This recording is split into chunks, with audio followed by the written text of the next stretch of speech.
अस्सलाम वालेकुम। Lecture 84 start करते हैं जी। कैफ 1 का जुनेद जंजुआ वाला सवाल घर पे कंप्लीट किया था दोबारा? कंप्लीट तो खैर शायद क्लास में होगा था, बैलेंसिंग एंड पे मैंने कहा था किसी तस्वीर बनाओ, तो एक बार उसको कंप्लीट किया होगा। फिर दोबारा उस सवाल को कितने बच्चों ने अटैम्प्ट किया? कुछ कंफर्टेबल हुए? डिसकम्फर्ट लाते हैं फिर आज।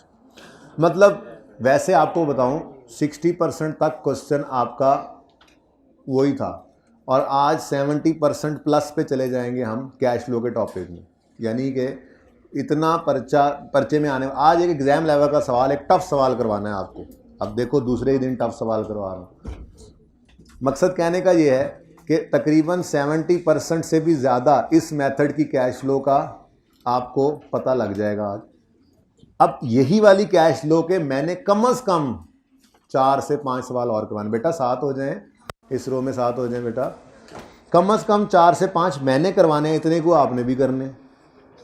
तो आज वाला सीखा हुआ, अब अगले दिन से कुछ नया बहुत बड़ी चीज़ ऐड नहीं होगी, बस छोटे छोटे कॉन्सेप्ट्स रोज़ ऐड होंगे और हम इसको पक्का करते जाएंगे क्योंकि मुझे भी पता है ये सवाल पर्चे में आ गया तो बच्चों को पास करवाने वाला यही सवाल है, तो मैं उसकी प्रैक्टिस करवाऊँगा।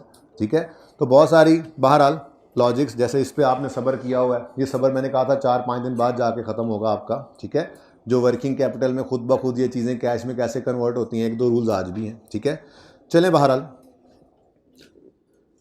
आज का सवाल है हमारा पेज नंबर 625 पे, question number 11, quality enterprises.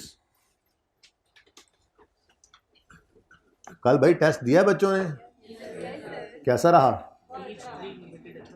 Extra class confirm है, जिनको बताना है जी ये 2 आज हिम्मत कर ही लेते हैं फिर, क्योंकि कल छुट्टी भी तो है ना, संडे है, चलो मैं थोड़ा रेस्ट कर लूँगा। तो आज बरोज़ हफ्ता 2:15 से 3:45 तक, ये 1.5 घंटा है, 1.5 घंटा कह रहा हूँ बस। ठीक है, ये कम भी हो सकता है, इससे ज़्यादा नहीं होगा इंशाल्लाह। वैसे 4 बजे असर होती है तो इसीलिए इस टाइम के अंदर बहरहाल ख़त्म करनी ही पड़ेगी क्लास। ये एक एक्स्ट्रा क्लास होगी, जिस एक्स्ट्रा क्लास के अंदर मैं आपके साथ IAS 8 और IAS 33 के MCQs डिस्कस करूँगा और कुछ थ्योरी भी। ठीक है, तो इन 2 टॉपिक्स के MCQs होंगे और अगर टाइम हुआ तो थ्योरी भी थोड़ी सी देख लेंगे जो पढ़ने वाली है। टॉपिक्स हमारे ये तैयार हैं, यूट्यूब पे मैं ये अवेलेबल कर दूंगा। जिनकी नीयत नहीं है आने की, अगली बार पर्चा पढ़ने का सोच रहे हैं, वो बेशक ना आइएगा। अच्छा, मजबूरी भी होती है, जेन्युइन रीज़न वालों के लिए, जेन्युइन मसले वालों के लिए ही यूट्यूब पे अवेलेबल किया जाता है। लेकिन वो फिर जेन्युइन वाले ये ना हो कि मंडे को आए, वो कहें यार कैश फ्लो तो है नहीं हमारा, तो कैश फ्लो चल रहा है। ठीक है, प्रेप लीव में सुन लेंगे, और प्रेप लीव में क्या क्या करोगे, तो जो काम जब का हो तब कर लो। तो ये इसीलिए आज इत्तफाक से सैटरडे भी है, तो ये कल का टाइम भी होगा, तो ये कोशिश करके ये लेक्चर ले लें ताकि ये टॉपिक फुली तैयार हो जाए। कोई बात नहीं, वो डिस्कशन में ही बेटा। ठीक है, वो वैसे रीसेंट अटैम्प्ट का सवाल था आई कैप का, जो पिछली बार आया है, ये जो अभी रीसेंट आया है, तो जाहिर सी बात है वो तो फिर करवाना ही है, करेंगे इंशाल्लाह।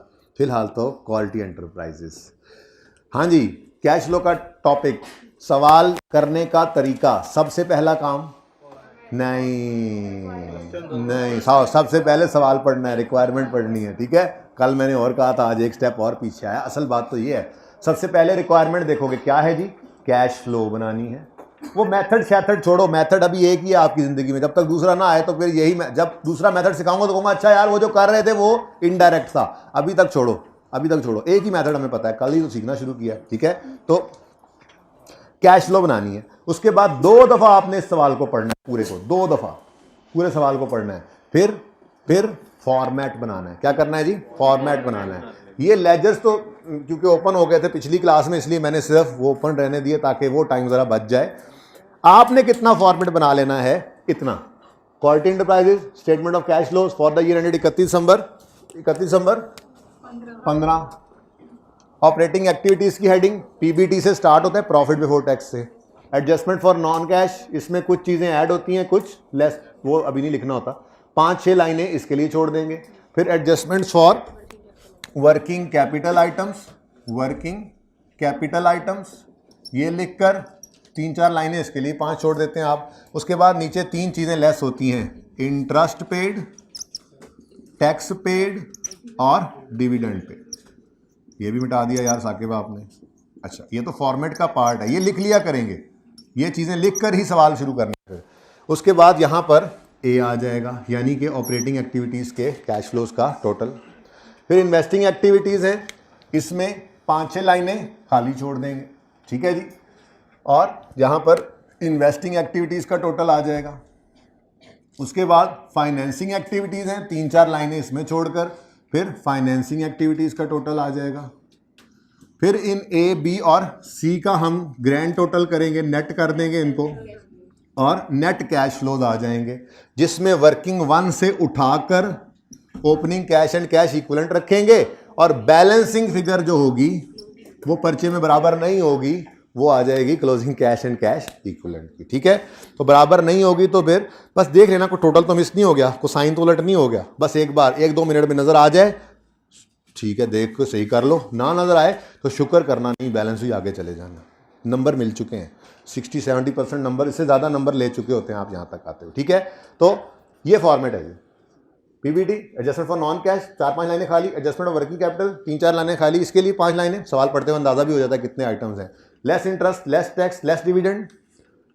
इन्वेस्टिंग एक्टिविटीज़ 5-6 लाइनें खाली, फाइनेंसिंग एक्टिविटीज़ 3-4 लाइनें खाली, net cash flows, add opening cash and cash और क्लोजिंग, और वर्किंग 1 भी साथ ही बना लिया करो। वो अलग बात है कि यहाँ पर नहीं पता होता आपको सवाल में से क्या चीज़ आनी है, तो वो देख लेंगे सवाल के साथ साथ। इतना फॉर्मेट सबके पास बना होना चाहिए था। ऑनलाइन वाले पॉज कर दें, इन बच्चों ने बना लिया। यार कोई मार्कर चार्ज का निकाल लो। ओके, नाउ कम हियर,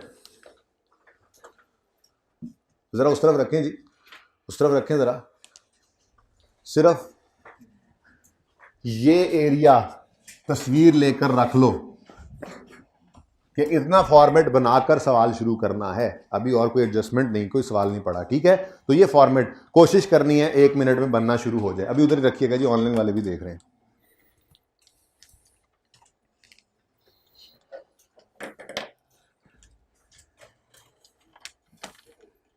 यार इतने मार्कर हैं साकिब, समझ ही कोई नहीं आ रही कौन सा सही है कौन सा नहीं।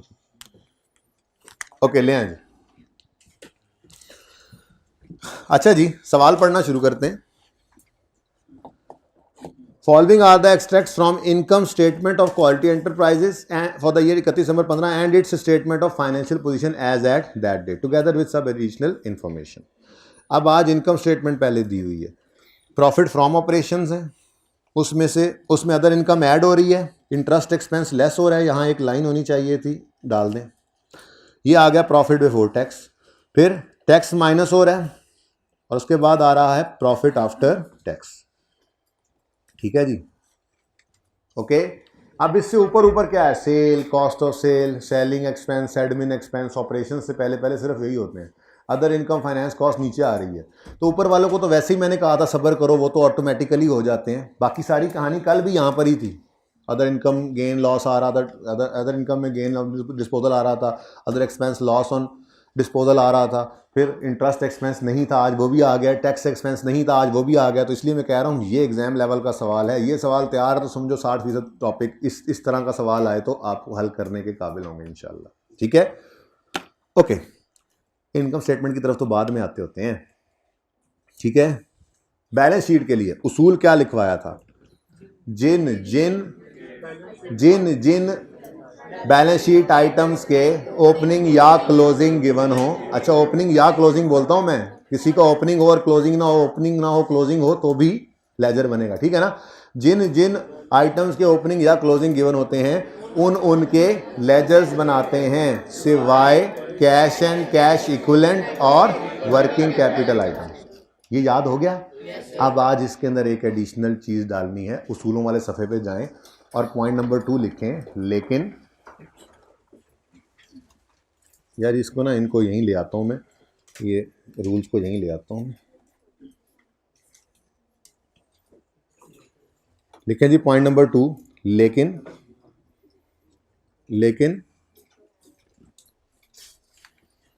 इंटरेस्ट और टैक्स, लेकिन इंटरेस्ट और टैक्स का लेजर हम लाजमी बनाया करेंगे, लेकिन इंटरेस्ट और टैक्स का लेजर हम लाजमी बनाया करेंगे।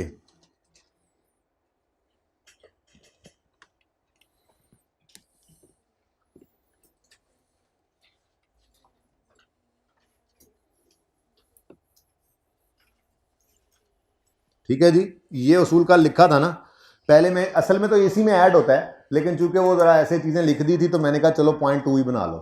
तो आज ये बात पूरी हो गई।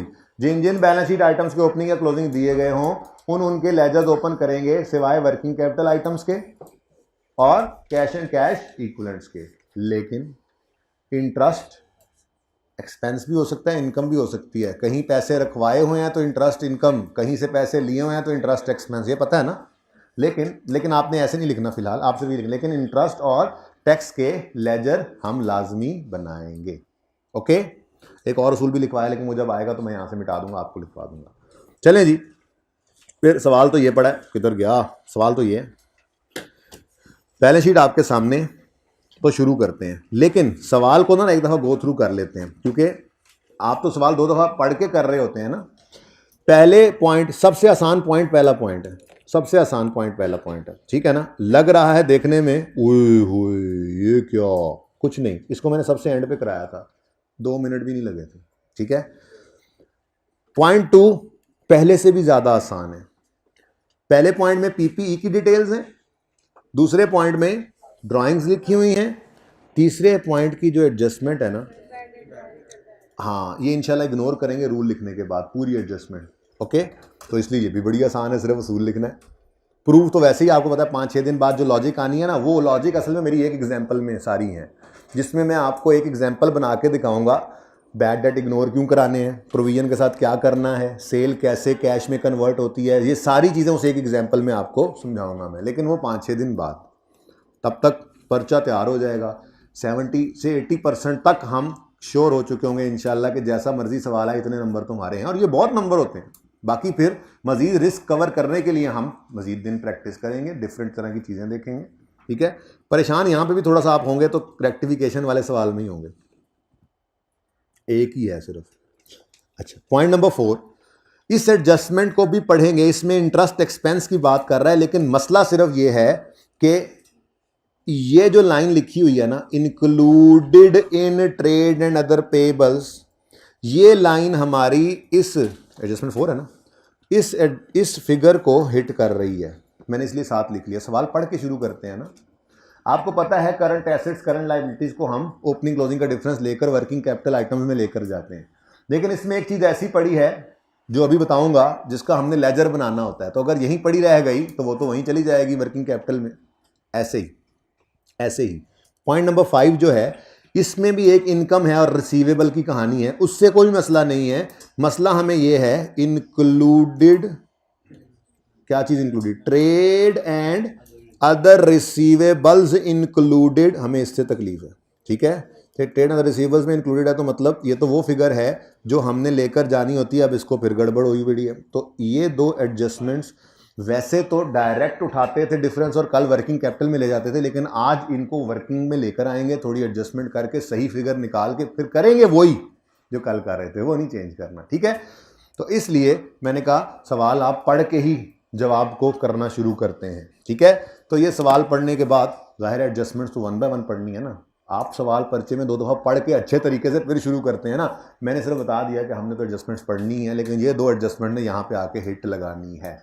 ओके, अब बैलेंस शीट आपके सामने, जिन वाला रूल है, जिन वाला रूल है, ठीक है। लेकिन आज गौर फरमाएं, कैपिटल अलग है, अनअप्रोप्रिएटेड प्रॉफिट। अनअप्रोप्रिएटेड प्रॉफिट क्या होता है जी? हाँ, अब नहीं भूलते आप, ठीक है। अनअप्रोप्रिएटेड प्रॉफिट किसे कहते हैं जी? तो रिटेन्ड अर्निंग्स ही हम लिख लेंगे, हम जरा ना इससे कंफर्टेबल होते हैं इस लफ्ज से, ठीक है जी। ओके, तो अनअप्रोप्रिएटेड प्रॉफिट या रिटेन्ड अर्निंग्स, अगर कैपिटल का अकाउंट अकेला सवाल में गिवन होगा, हम भी अकेला बनाएंगे, फिर पैट भी उसी में जाएगा और फिर डिविडेंड या ड्राइंग्स भी उसी में डेबिट होंगे। और अगर सवाल ने कैपिटल अलग कर दिया, रिटेन्ड अर्निंग्स अलग कर दी, तो हम भी ये दोनों अलग बनाएंगे।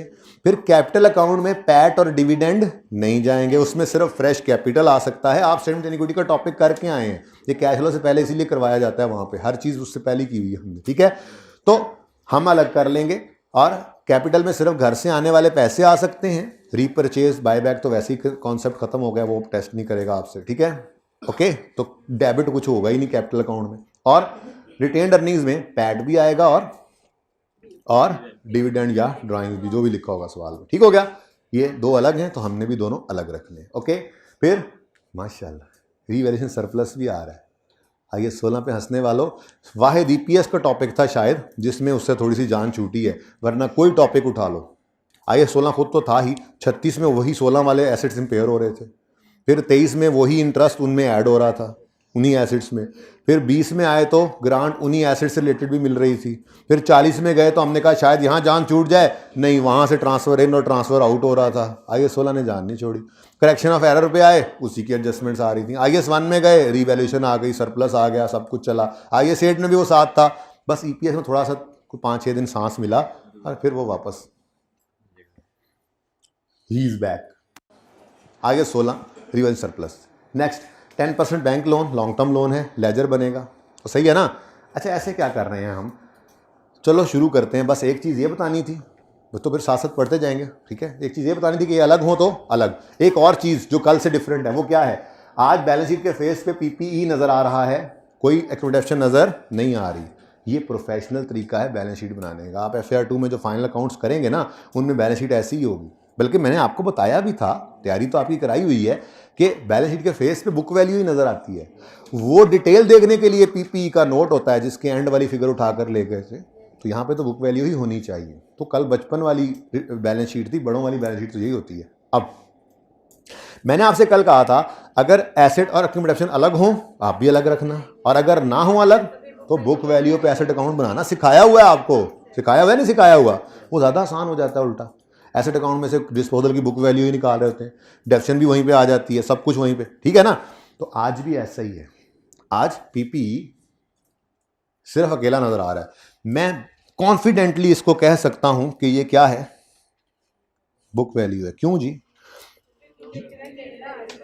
क्योंकि पूरे बैलेंस शीट के फेस पे कहीं अक्यूमुलेटेड डेप्शन नजर, या तो यहां पे माइनस होता या कुछ चवल मार के लाइबिलिटी साइड पे लिख देता। ऐसे नलतर वाले सवाल में शायद किया भी हुआ था उसने, याद है। हमें तो बैलेंस शीट के फेस पे कहीं पे एक्यूमुलेशन नजर नहीं आ रही, तो फिर पक्की बात है वो नेट हो चुकी होगी और ये नेट बुक वैल्यू आ रही है, ठीक है। तो ये दो बातें सिर्फ बतानी थी, कल से चेंज है। सवाल शुरू करते हैं जी, ठीक है। तरतीब से चलते हैं, हर चीज़ को देखते जाएंगे। 3 ही जगह हैं, या उसका लेजर बनेगा, या वो कैश एंड कैश इक्विवेलेंट में जाएगा, या वो वर्किंग कैपिटल एडजस्टमेंट में जाएगा। लेकिन 2 चीज़ें वर्किंग कैपिटल एडजस्टमेंट वाली आज थोड़ा सा रोक के ले जाएंगे, उनमें कुछ गड़बड़ है। ओके, ये जो एडजस्टमेंट करवाऊंगा ना, ये एडजस्टमेंट फेवरेट एडजस्टमेंट है आईकैप की। यहाँ पे सीखोगे, इस सवाल में मास्टर्स हो जाएगा इसी एडजस्टमेंट में। फिर ये कभी एक साइड कभी दूसरी साइड किसी सवाल में आई होगी, दोनों इकट्ठी शायद ही नहीं, मेरा नहीं ख्याल दोनों इकट्ठी कहीं पे फिर हुई हैं दोबारा इस सवाल के अलावा। तो इसलिए ये सवाल एक टफ सवाल है, लेकिन संडे भी है दरम्यान में, है जी। तो ओहो संडे है, बच्चों को सिर्फ एक सवाल होमवर्क में दिया है, इसके अलावा चलें टैक्स वाली क्लास में बता देते हैं, अभी उनको दूसरा भी होगा। अच्छा मैंने पूछा आप लोगों से, शुरू करें जी। जी बच्चों, ओनर्स कैपिटल, कैपिटल अकाउंट, ध्यान से देख लो, ये ओपनिंग्स हैं, ये क्लोजिंग्स हैं, ठीक है। अब मुझे बैलेंसेस लिखवाते जाओ। ओपनिंग बताओ, या अल्लाह कोई मार्कर अता फरमा। 10703, कितने नए मार्कर्स, बहुत नए हैं ये, ज्यादा नया भी नहीं होना चाहिए। क्लोजिंग 219, ये भी फेल। अब ये सारे भी उठाओ, ब्लैक ब्लैक, वो अच्छे पिछले बच्चों को नजर नहीं ना आता, मसला ही है जी। डन जी, ओपनिंग क्लोजिंग लिख लिया। अब next retained earnings, opening closing लिखवाओ। 6697 10652, ये कुछ गुजारा है, ओपनिंग लिख लेते हैं अब, opening closing. Next revaluation surplus, opening closing 1911 और closing 2676। Next, long term loan. मैं आज बोल नहीं रहा, पता लग रहा है, ये वर्किंग कैपिटल आइटम नहीं था, कैश एंड कैश इक्विवेलेंट नहीं था, लेजर में गया। ये वर्किंग कैपिटल आइटम नहीं था, कैश एंड कैश इक्विवेलेंट नहीं था, लेजर में गया। ये भी कोई ना कैश एंड कैश इक्विवेलेंट है ना वर्किंग कैपिटल आइटम है, लेजर में। ये भी ऐसा ही है तो लेजर में। ठीक है जी। ओपनिंग कोई नहीं है, क्लोजिंग यहीं से देख के एक बात पता लग रही है, क्या? इसी साल में लोन आया है, इसी साल में लोन आया है। ठीक है, एक और चेक कर ले। Next, trade other payables. वैसे तो वर्किंग कैपिटल याद है, ओपनिंग से क्लोजिंग का डिफरेंस, इधर इधर ओपनिंग से क्लोजिंग का डिफरेंस वर्किंग कैपिटल आइटम्स में। ठीक है, लेकिन एक एडजस्टमेंट चूंकि इसको हिट कर रही है तो फिलहाल इसको रोक लो, एक वर्किंग में ले जाते हैं। ठीक है, तो अगली वर्किंग में मैंने ट्रेड एंड अदर पेबल्स लिखे एज पर क्वेश्चन। बताओ जी, ओपनिंग क्लोजिंग 4953, क्लोजिंग 3337। ठीक है जी, यहां से उठा लो, ये बाद में दोबारा नहीं आके देखनी हमने, यहां कुछ नहीं छोड़ते हम। ठीक है, हाँ एडजस्टमेंट पढ़ेंगे तो ये सही हो जाएगा। जो सही फिगर आएगी जिसमें से आलूदगी निकाल देंगे तो वो हमारी फिगर वही काम करेंगे, ओपनिंग क्लोजिंग का डिफरेंस वर्किंग कैपिटल में। डन? समझ आ रही है? अभी तो कुछ किया ही नहीं है, बड़ा कमाल किया आपने। किया क्या जिसकी समझ आनी थी आपको? जी। Next, income tax payable. अच्छा, वैसे तो ये एक करंट लायबिलिटी है, वर्किंग कैपिटल आइटम में ले जाते आप, लेकिन आज उसूल लिखवा दिया, कोई एक्सेप्शन नहीं है। इंटरेस्ट और टैक्स इनका हमेशा लेजर बनेगा। अब पेएबल है तो हम तो एक्सपेंस ही लिखते थे, याद है? हम लिखते थे टैक्स एक्सपेंस और उसमें ओपनिंग क्लोजिंग पेएबल। नहीं याद? लिखवाओ, अभी याद कराता हूं, लिखवाओ तो सही। 994 और अब पिछली क्लास में ना किसी बच्चे ने मुझसे कहा, सर एक्सपेंस का लेजर है और आप पेएबल लिख रहे हैं इसमें। तो मैंने कहा याद करो, एक्रूअल का टॉपिक पढ़ाया था। अल्लाह जानता है, मैंने ऐसे करके खोला और सामने वही सवाल आ गया। आपकी क्लास में तो दूसरा भी दिखा दिया ना। अब वो सवाल पता है कौन सा था? वो सवाल था युहूरा वाला, ये। और इत्तेफाक से ओपन भी यही हुआ सामने, जिसमें बेतहाशा एक्सपेंस एक्सपेंस एक्सपेंस लिखा हुआ था। चुप कर गया बच्चा, फिर सारी क्लास सन्नाटा छा गया। अच्छा, अल्लाह की मदद देखें, मैंने ये लेक्चर नोट्स ओपन किए, सामने पता नहीं किसी ने कभी सवाल पूछा होगा, कोई तस्वीर खींची होगी या बच्चा जैसे आता है, ठीक है, सामने भी यही आ गया। मैंने कहा भाई ये हमने किया था, स्टेशनरी का अकाउंट है, एक्सपेंस तो आपको समझाने के लिए लिखा, ये हमने कहा था ये सिंगल अकाउंट अप्रोच नहीं है, हम कंसोलिडेट करके एक ही अकाउंट के अंदर कैश भी लिखते हैं, एक्सपेंस भी लिखते हैं, प्रीपेड पेएबल भी लिखते हैं। ठीक है, रेंट का अकाउंट है, असल में सही बात लिखे ना, अगर सही है तो ये गलत थोड़ा सा लिखना, लेकिन वर्किंग है ना आपको समझाने के लिए। असल तो सिर्फ इतना लिख सकते थे हम, रेंट का अकाउंट है, रेंट का अकाउंट है, सिंगल अकाउंट अप्रोच है, रेंट का अकाउंट है, इतना कैश पे हुआ, इतना एक्सपेंस प्रॉफिट एंड लॉस में है, रेंट ओपनिंग में पेएबल नहीं था, क्लोजिंग में पेएबल है।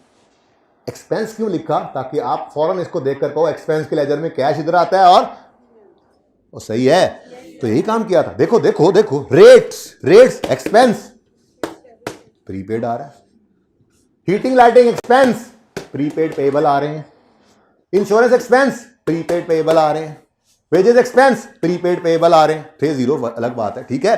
तो ऐसी बात ना करना कि टैक्स एक्सपेंस के लेजर में आपने ओपनिंग क्लोजिंग पेएबल डाल दिए, ये सिंगल अकाउंट अप्रोच है। एक्सपेंस तो आपको समझाने के लिए लिखा था, ये टैक्स का अकाउंट कह सकते हैं इसको, लेकिन हम एक्सपेंस लिखेंगे। ओके, एक्रूअल भी आ गया। एक्रूअल कह रहा था, तुम लोग कह रहे थे सिर्फ IAS 16, मैं भी हूं, NPO में भी आऊंगा, कैश फ्लो में भी साथ रहूंगा जी।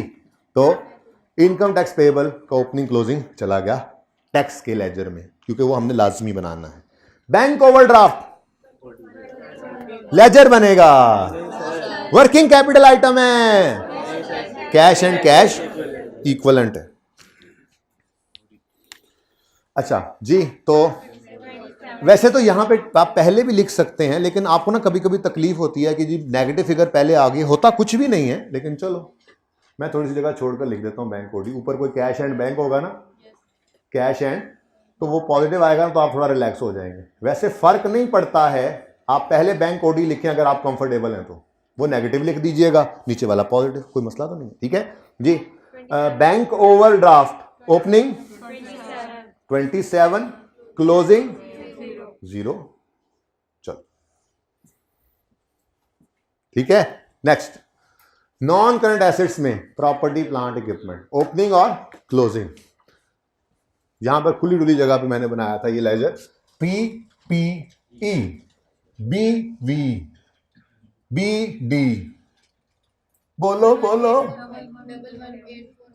845, क्लोजिंग 19,628 जी। ठीक है, जरा इसमें एडजस्टमेंट ज्यादा थी ना तो खुली डुली जगह पे बना लिया हमने। ठीक है। नेक्स्ट, इन्वेस्टमेंट्स, ये तो वर्किंग कैपिटल आइटम है।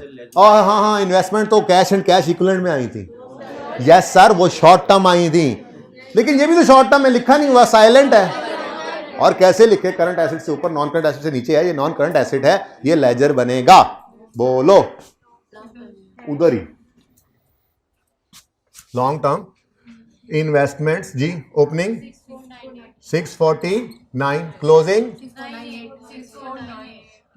ये ले जी, और जी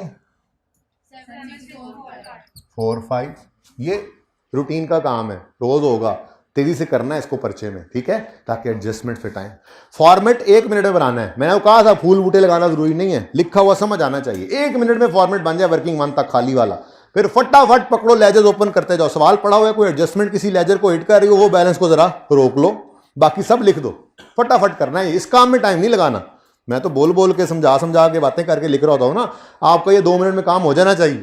फिर सुकून से एडजस्टमेंट देखो, वो पोस्ट करो, सुकून से बैलेंसिंग करो, बैलेंस हो जाए कैश फ्लो तो बिस्मिल्लाह अल्हम्दुलिल्लाह, ना हो तो फिर भी अल्हम्दुलिल्लाह, चलो आगे। नंबर तो वही है जो आपने ले लिए हैं, 60-70% सुकून से। ठीक है जी। इन्वेंट्रीज को किसी ने हिट नहीं लगाई, तो चलो कल वाला रिवाइज भी हो जाएगा, शुक्र है। ये वर्किंग कैपिटल आइटम है, ओपनिंग से क्लोजिंग की तरफ जाते हुए बढ़ा है।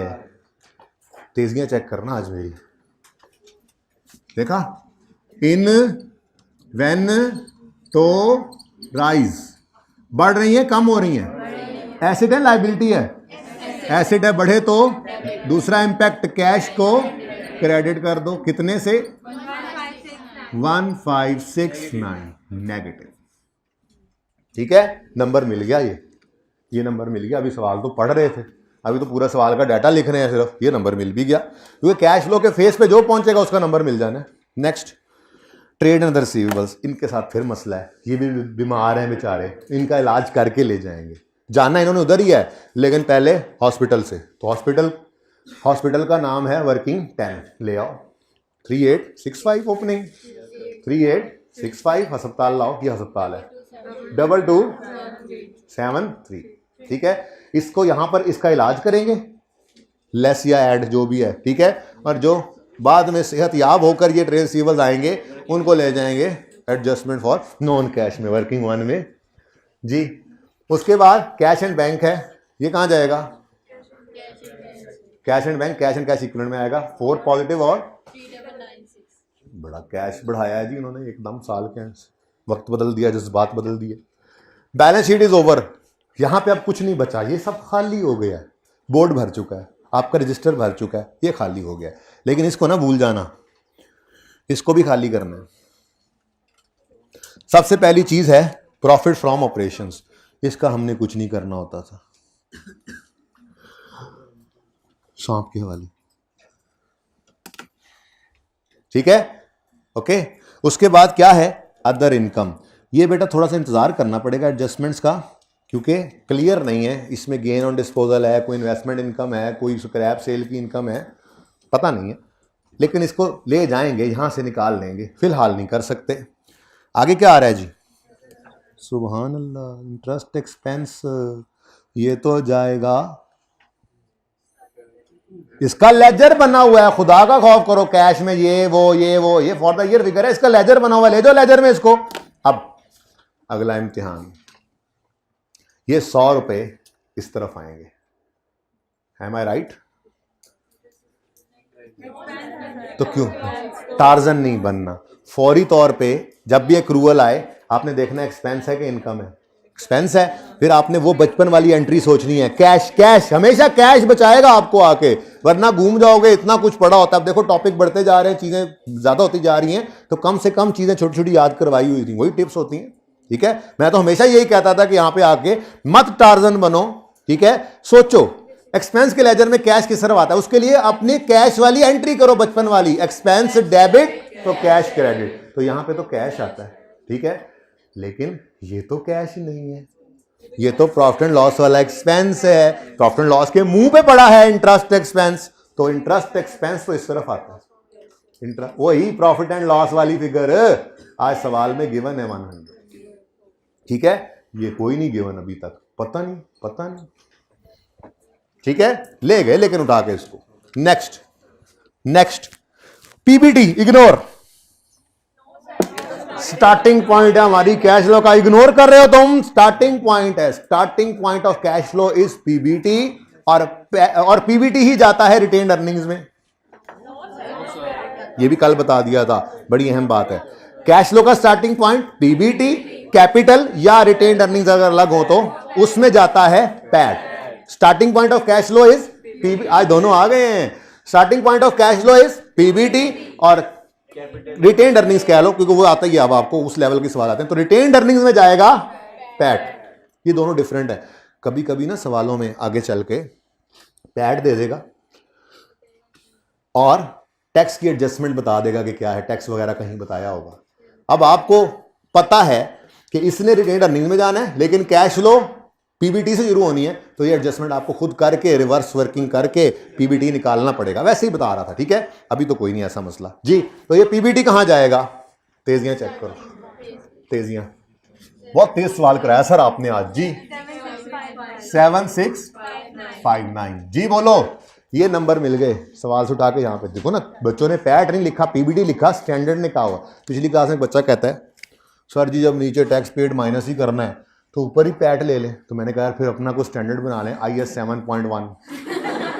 क्योंकि स्टैंडर्ड ने तो यही कहा है, वजह भी पता लग ही जाएगी कि क्यों इस तरह से करते हैं, लेकिन वो तो कैश फ्लो में थोड़े माहिर होंगे तो फिर दूसरी चीज़ें सोचेंगे ना, फिलहाल तो कैश फ्लो का सवाल संभालने की टेंशन पड़ी हुई है हमें, तो संभाल लें, फिलहाल कोई जल्दी नहीं है जी।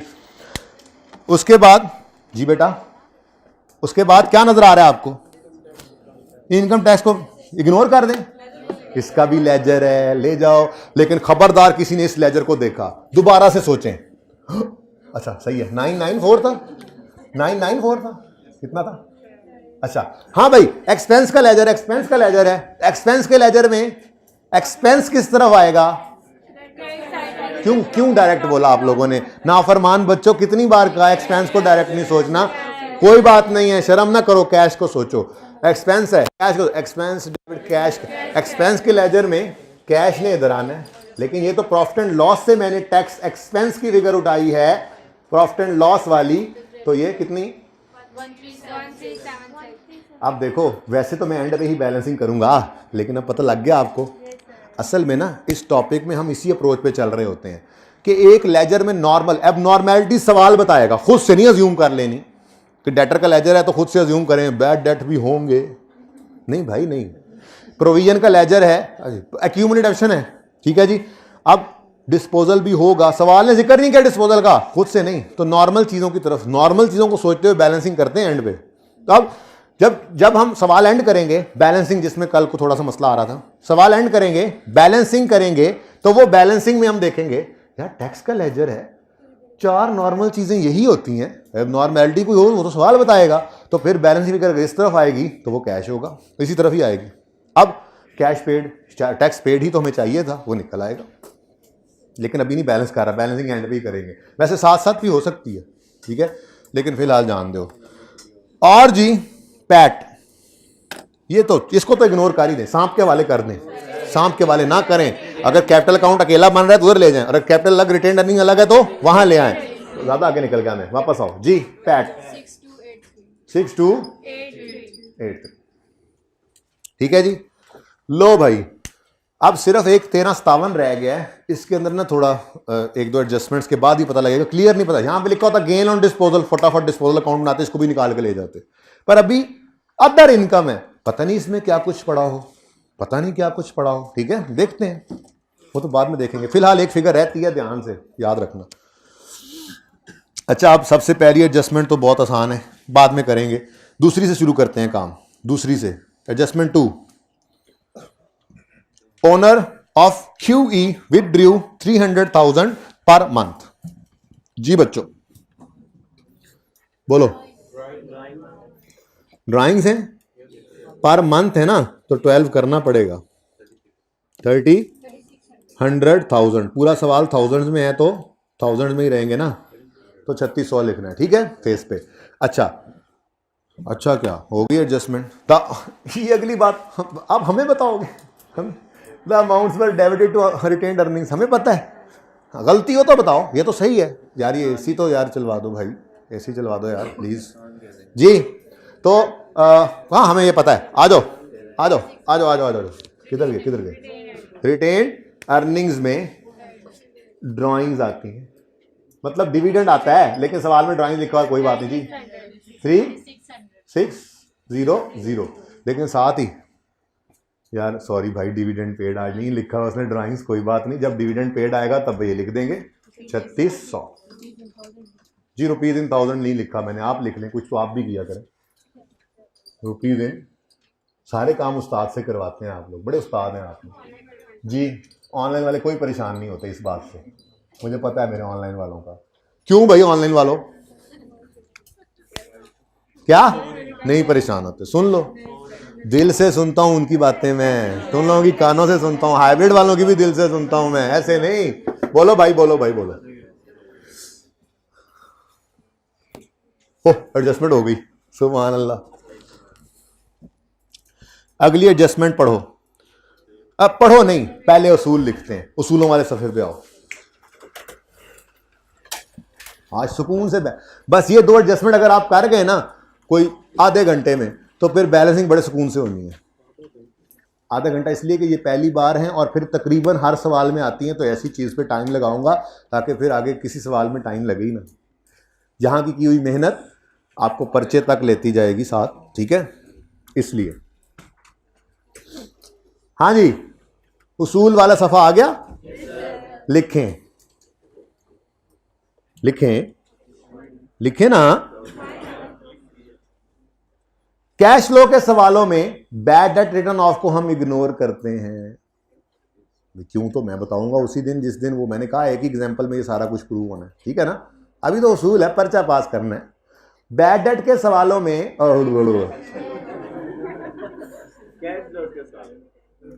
कैश फ्लो के सवाल, अच्छा जब दूसरे मेथड पे जाएंगे ना तो फिर मैं ये उसूल सिर्फ इसी मेथड के लिए हैं, फिर मैं यहाँ पे आके लिख दूंगा कौन से मेथड वाली बात हो रही है, लेकिन अभी तक तो जिंदगी में हमारी है ही एक मेथड, तो इसी की बात हो रही है, ठीक है। कैश फ्लो के सवालों में बैड डेट रिटर्न ऑफ को हम बैड डेट रिटर्न ऑफ यानी एक्चुअल को, ठीक है ना, 2 तरह के, ये भी भूल गए होंगे आप। नहीं मुझे लग रहा है, मुझे ऐसे क्यों फीलिंग आ रही है आप लोग भूल गए जी, मुझे क्यों लग रहा है कि आप लोग भूल गए इस बात को।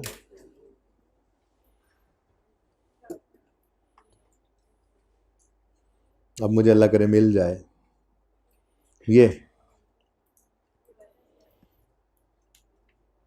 कहाँ पे वो लेजर बिल्कुल गायब ही कर दिया था हमने बीच में से बैड डेट रिटर्न ऑफ का, ये सिखाया था जहाँ, ये मैंने कहा था अलग अलग ना लेके जाओ, इकट्ठे ले जाओ, लेकिन 2 तरह के बैड डेट्स होते हैं, एक जो एक्चुअल में भाग गए और एक जो हमें लगता है भाग जाएंगे। तो एक्चुअल बैड डेट्स को रिटर्न ऑफ राइट ऑफ करते हैं, उनको कहते हैं एक्चुअल, ठीक है। बैड डेट्स जो राइट ऑफ करते हैं उनको कहते हैं एक्चुअल एक्सपेंस हो गया है, और जो प्रोविजन होती है वो कहते हैं अंदाजा है। ये 2 तरह के बैड डेट्स होते थे ना, ठीक है, एक जो हो गए और एक जो हो जाएंगे, इन दोनों के बारे में उसूल आ रहा है, ठीक है ना। तो उसूल क्या आ रहा है? उसूल है कैश फ्लो के सवालों में हम बैड डेट रिटर्न ऑफ को इग्नोर करते हैं, और प्रोविजन फॉर डाउटफुल डेट्स को, और ये पता नहीं क्या लिखा गया, ऐसे इकट्ठा हो गया, और प्रोविजन फॉर डाउटफुल डेट्स को हम ग्रॉस डेटर्स में से माइनस करके नेट डेटर्स को वर्किंग कैपिटल आइटम्स वाली एडजस्टमेंट्स में लेकर जाते हैं। अब आप कहोगे ग्रॉस डेटर क्या होता है और नेट क्या होता है, तो मैं कहूँगा 1 मिनट लगेगा बता देता हूँ, 1 मिनट लगेगा बता देता हूँ। ये थे ग्रॉस डेटर्स जो डेटर के लेजर में पड़े थे, जिनमें से सिर्फ actual bad debts right of किए थे। जब इन प्रोविजन को नेट कर देते हैं तो जो डेटर्स आते हैं वो नेट होते हैं, तो ऊपर वाले डेटर्स ग्रॉस और प्रोविजन नेट कर दें तो हो जाते हैं नेट। बिल्कुल ऐसे ही जैसे एसेट अकाउंट कॉस्ट पे पड़ा हो और उसमें से अक्यूमुलेशन को माइनस करें तो बाद वाली चीज नेट में बुक वैल्यू आती है, net book value of assets. Cost of assets minus accumulated depreciation is equal to net book value of assets. Gross debtors minus provision is equal to net debtors. मैं कह रहा हूं अगर सवाल में कभी प्रोविजन फॉर डाउटफुल डेट दे दे और आपके पास ग्रॉस डेटर्स पड़े हों तो उनको नेट ऑफ प्रोविजन करके इन नेट डेटर्स को वर्किंग कैपिटल की एडजस्टमेंट में ले जाना, ऐसे फर्क करके। अब जाहिर सी बात है ये मैंने कहा है कि ये तीन चीजें पेंडिंग हो गई हैं। एक वो सेल वगैरह कैसे कैश में कन्वर्ट होती हैं, दूसरा बैड डेट को इग्नोर क्यों करते हैं, तीसरा प्रोविजन को नेट ऑफ डेटर्स क्यों करते हैं, यानी कि नेट डेटर्स को क्यों लेके आते हैं। ये तीनों चीजें एक एग्जाम्पल के अंदर पड़ी हैं जो 5-6 दिन बाद आनी है। ठीक है, फिलहाल तो बस सुकून से चलो। बेसिकली आप ग्रॉस को अलग और प्रोविजन को अलग भी ले सकते हो, ये सिखाऊंगा भी सही, लेकिन फिर रेकमेंड करूंगा कि नेट से ही चलो, टाइम बचता है, एफर्ट बचती है। ओके, लेकिन ये सारी बातें तो बाद की हैं। फिलहाल तो हमारे पास क्या है, उसूल क्या है, कैश फ्लो के सवालों में बैड डेट रिटर्न ऑफ को हम इग्नोर करते हैं और प्रोविजन फॉर डाउटफुल डेट को हम ग्रॉस डेटर्स में से माइनस करके नेट डेटर्स को वर्किंग कैपिटल वाली एडजस्टमेंट में लेकर जाते हैं। अच्छा सुनो, अगर सवाल में ग्रॉस डेटर्स हो और प्रोविजन हो तब नेट करेंगे ना।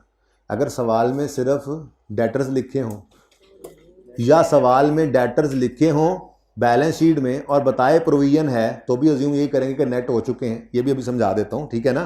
तो अगर ग्रॉस डेटर्स होंगे तो ये काम करना पड़ेगा, प्रोविजन को माइनस करने वाला। ठीक है, उसूल लिखा गया जी तीसरा आज हमारा। ये हमारे 3 उसूल हो चुके हैं अभी तक, उसूलों वाले सफ़े पे। मैंने कहा मैं भी इस दफ़ा ये सफ़ा बना लूँ, हर दफ़ा सोचता हूँ बाद में वो हो बना लेते, इस दफ़ा मैं साथ साथ बना रहा हूँ। जी सही है, उसूल बन गया। अब आओ ज़रा, आओ किधर, इधर ही है। सबने लिख लिया है। कैश फ्लो के सवाल में बैड डेट रिटर्न ऑफ को सिरे से इग्नोर करना है। सॉरी भाई, ये लो, बैड डेट रिटर्न ऑफ को इग्नोर करना है और प्रोविजन फॉर डाउटफुल डेट को ग्रॉस डेटर में से माइनस करके नेट डेटर्स को वर्किंग कैपिटल के एडजस्टमेंट में लेकर जाना है। कोई टेक्निकल बात नहीं है ज़्यादा। चलें आगे, चलो अब आओ इस एडजस्टमेंट को पढ़ो पढ़ो पढ़ो पढ़ो पढ़ो। Trade debts written off during the year amounted to 2 lakh, ignore, written off है। Provision for bad debt as at 31 December 15 was 400 closing provision दे रहे हैं और 2014 की थी 550 ओपनिंग प्रोविजन भी दे रहे हैं। अब हमने क्या करना है, इस प्रोविजन को डेटर्स ग्रॉस डेटर में से नेट कर लेना है, तो इसको भी, ये भी साइड पे हो जाएगी और नेट डेटर्स को ले जाएंगे वर्किंग कैपिटल की एडजस्टमेंट में। अब हम आए फेस पर। ट्रेड डेटर्स भी इसी में पड़े होंगे ना, अदर रिसीवेबल्स में। असल में ना यहाँ पे ये प्रोफेशनल तरीके से ऐसे ही बना करती है बैलेंस शीट्स। जब आप IAS 1 के तहत FR 2 में बैलेंस शीट बनाएंगे ना तो वहाँ पे यही आपको कहा जाएगा कि ज़्यादा आइटम्स यहाँ ना बढ़ाओ, ज़्यादा रश ना लगाओ। आपने यहाँ पे लिख दिया ट्रेड एंड अदर पेएबल्स, मतलब यहाँ पर एक फिगर है, फिर नोट बनाते हैं, नोट में लिखते हैं जिसमें ट्रेड क्रेडिटर्स इतने हैं, इलेक्ट्रिसिटी पेएबल इतनी है, रेंट पेएबल इतना है, इंश्योरेंस पेएबल इतना है, डिफरेंट एक्सपेंसेस आ रहे हैं, ठीक है ना, सैलरी पेएबल इतनी है। तो फेस के ऊपर नहीं ये लाइन लगा देनी, पूरे सफ़े पे तो पेएबल्स ही आ रहे हों। तो ये तरीका बिल्कुल ठीक है लिखने का, ट्रेड अदर पेएबल्स, इसी तरह से ट्रेड अदर रिसीवेबल्स। तो जब नोट में जाते हैं तो फिर वहाँ पे डेटर्स होते हैं। लेकिन एक बात याद रखना, जैसे प्रोफेशनली IAS 1 के तहत बैलेंस शीट बनाते हुए आप फेस पे कॉस्ट लेस अक्यूमुलेशन नहीं ना कर सकते, वैसे ही आप फेस पे डेटर्स लेस प्रोविजन नहीं कर सकते। लेकिन अगर कभी कर दो तो कोई इतना बड़ा मसला नहीं है, सवालों में आपको दोनों तरह से आ सकता है। मेरे कहने का मकसद आपको सिर्फ ये है कि अगर बैलेंस शीट पे आप नज़र दौड़ाओ, आपको PPE नज़र आए, थोड़ी देर पहले बात की है, बैलेंस शीट पे नज़र दौड़ाओ, PPE नज़र आए और अक्यूमुलेटेड डेप्शन नज़र ना आए, विदर माइनस या दूसरी तरफ, तो आप क्या कहते हो, ये तो नेट ऑफ अक्यूमुलेशन ही होगा, बुक वैल्यू है। बिल्कुल ऐसे ही अगर आपको फेस ऑफ बैलेंस शीट पे डेटर्स नजर आए लेकिन पूरे फेस पे प्रोविजन फॉर डाउटफुल डेट ना इस तरफ माइनस होती नजर आए ना दूसरी तरफ पड़ी हुई नजर आए, तो आपको डेटर्स नजर आ रहे हैं सवाल कह रहा है प्रोविजन ओपनिंग क्लोजिंग में थी लेकिन बैलेंस शीट के फेस पर नजर नहीं आ रही, तो इसका मतलब फिर ये नेट ऑफ प्रोविजन ऑलरेडी हो चुका है। इसलिए ये पूरी एडजस्टमेंट ही खैर से हमारी सांप के हवाले हो गई और इग्नोर हो गई, क्योंकि जो इग्नोर करना था वो तो करना ही था, जो हम करते हैं वो भी ऑलरेडी सवाल में हुआ पड़ा है। तो जब सवाल में ग्रॉस डेटर्स दे दे, अलग प्रोविजन दे, फिर हमें टेंशन होगी, फिर हम नेट करके नेट डेटर्स को ले जाएंगे। ओके, तो उसूल पढ़ा, पॉइंट नंबर एडजस्टमेंट 3 उड़ गई। बोलो एडजस्टमेंट्स। लेकिन आई कैप इसमें वैसे करता है, बाद में बताऊंगा, प्रोविजन अलग डेटर अलग, कोई मसला नहीं है, सिखा दूंगा, लेकिन दोनों तरीके से सही है, तो रेकमेंडेड यही है जो आज सिखा दिया है। फिर जिस दिन वो प्रूफ करूंगा ना, उस दिन दोनों ऑप्शंस के तहत करके दिखाऊंगा। एक में डेटर्स को नेट करके वर्किंग कैपिटल में ले जाएंगे, दूसरे में डेटर्स को ग्रॉस रखेंगे, प्रोविजन अलग रखेंगे, आंसर सेम आना है। तो फिर ऑप्शन 1 ऑप्शन 2 में से मैं रेकमेंड करूंगा कि नेट वाला ही किया करो आप लोग। तो फिर नेट वाला तो पहले ही सीखा होगा, उसूल ही बनाया हुआ है हमने, ठीक है और सही है। तो डेटर्स नजर आ रहे हैं पहले, पीपीई नजर आ रहा है, अक्यूमुलेशन नजर नहीं आ रही है, तो मतलब, और सवाल कह रहा है कि अक्यूमुलेशन है, तो मतलब फिर पीपी बुक वैल्यू पे है। ऐसे ही डेटर्स नजर आ रहे हैं बैलेंस शीट के फेस, वो कह रहा है सवाल प्रोविजन है, लेकिन प्रोविजन नजर नहीं आ रही फेस के ऊपर, तो फिर ये ऑलरेडी नेट हो चुके हैं। ओके, तो अगली एडजस्टमेंट, ये तो हो गई एडजस्टमेंट, हो गई है, क्योंकि इसको सारी को क्या करना है, इग्नोर। पॉइंट 4 पढ़ो पढ़ो पढ़ो पढ़ो पढ़ो और सोच के, मतलब सोचो, 30 सेकंड में पढ़ो, 30 सेकंड में सोचो क्या हम इस साथ कुछ कर सकते हैं।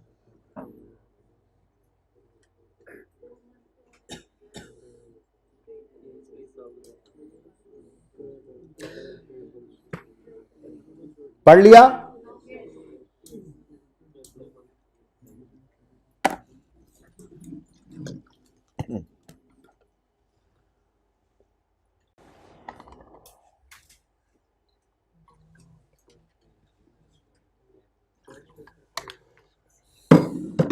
जी बच्चों, कह रहा है the interest on bank loan is payable on 30 June each year.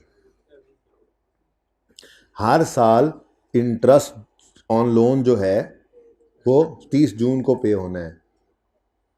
The bank loan was received on यकम नवंबर 15, और ये हमारे साल में ही आया है, तभी तो ओपनिंग नहीं पड़ा था, याद नहीं, ओपनिंग 0 क्लोजिंग 6000, यकम नवंबर को ये आया था।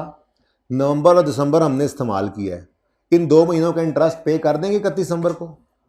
वो कह रहा है कि हर साल जून में पे होना है, तो पहली दफ़ा इंटरेस्ट 30 जून पे पे होना है, तो ये अक्टूबर नवंबर और अगले 6 महीने, टोटल 8 महीनों का 30 जून पे होगा। फिर उसके बाद सालाना चलना है, फिर हर साल 30 जून आएगा, तो ये सालाना इंटरेस्ट पे करते हैं। और लोन कब रीपे होना है उसने हमें नहीं बताया ना, हमें उससे कोई सरोकार है, ठीक है।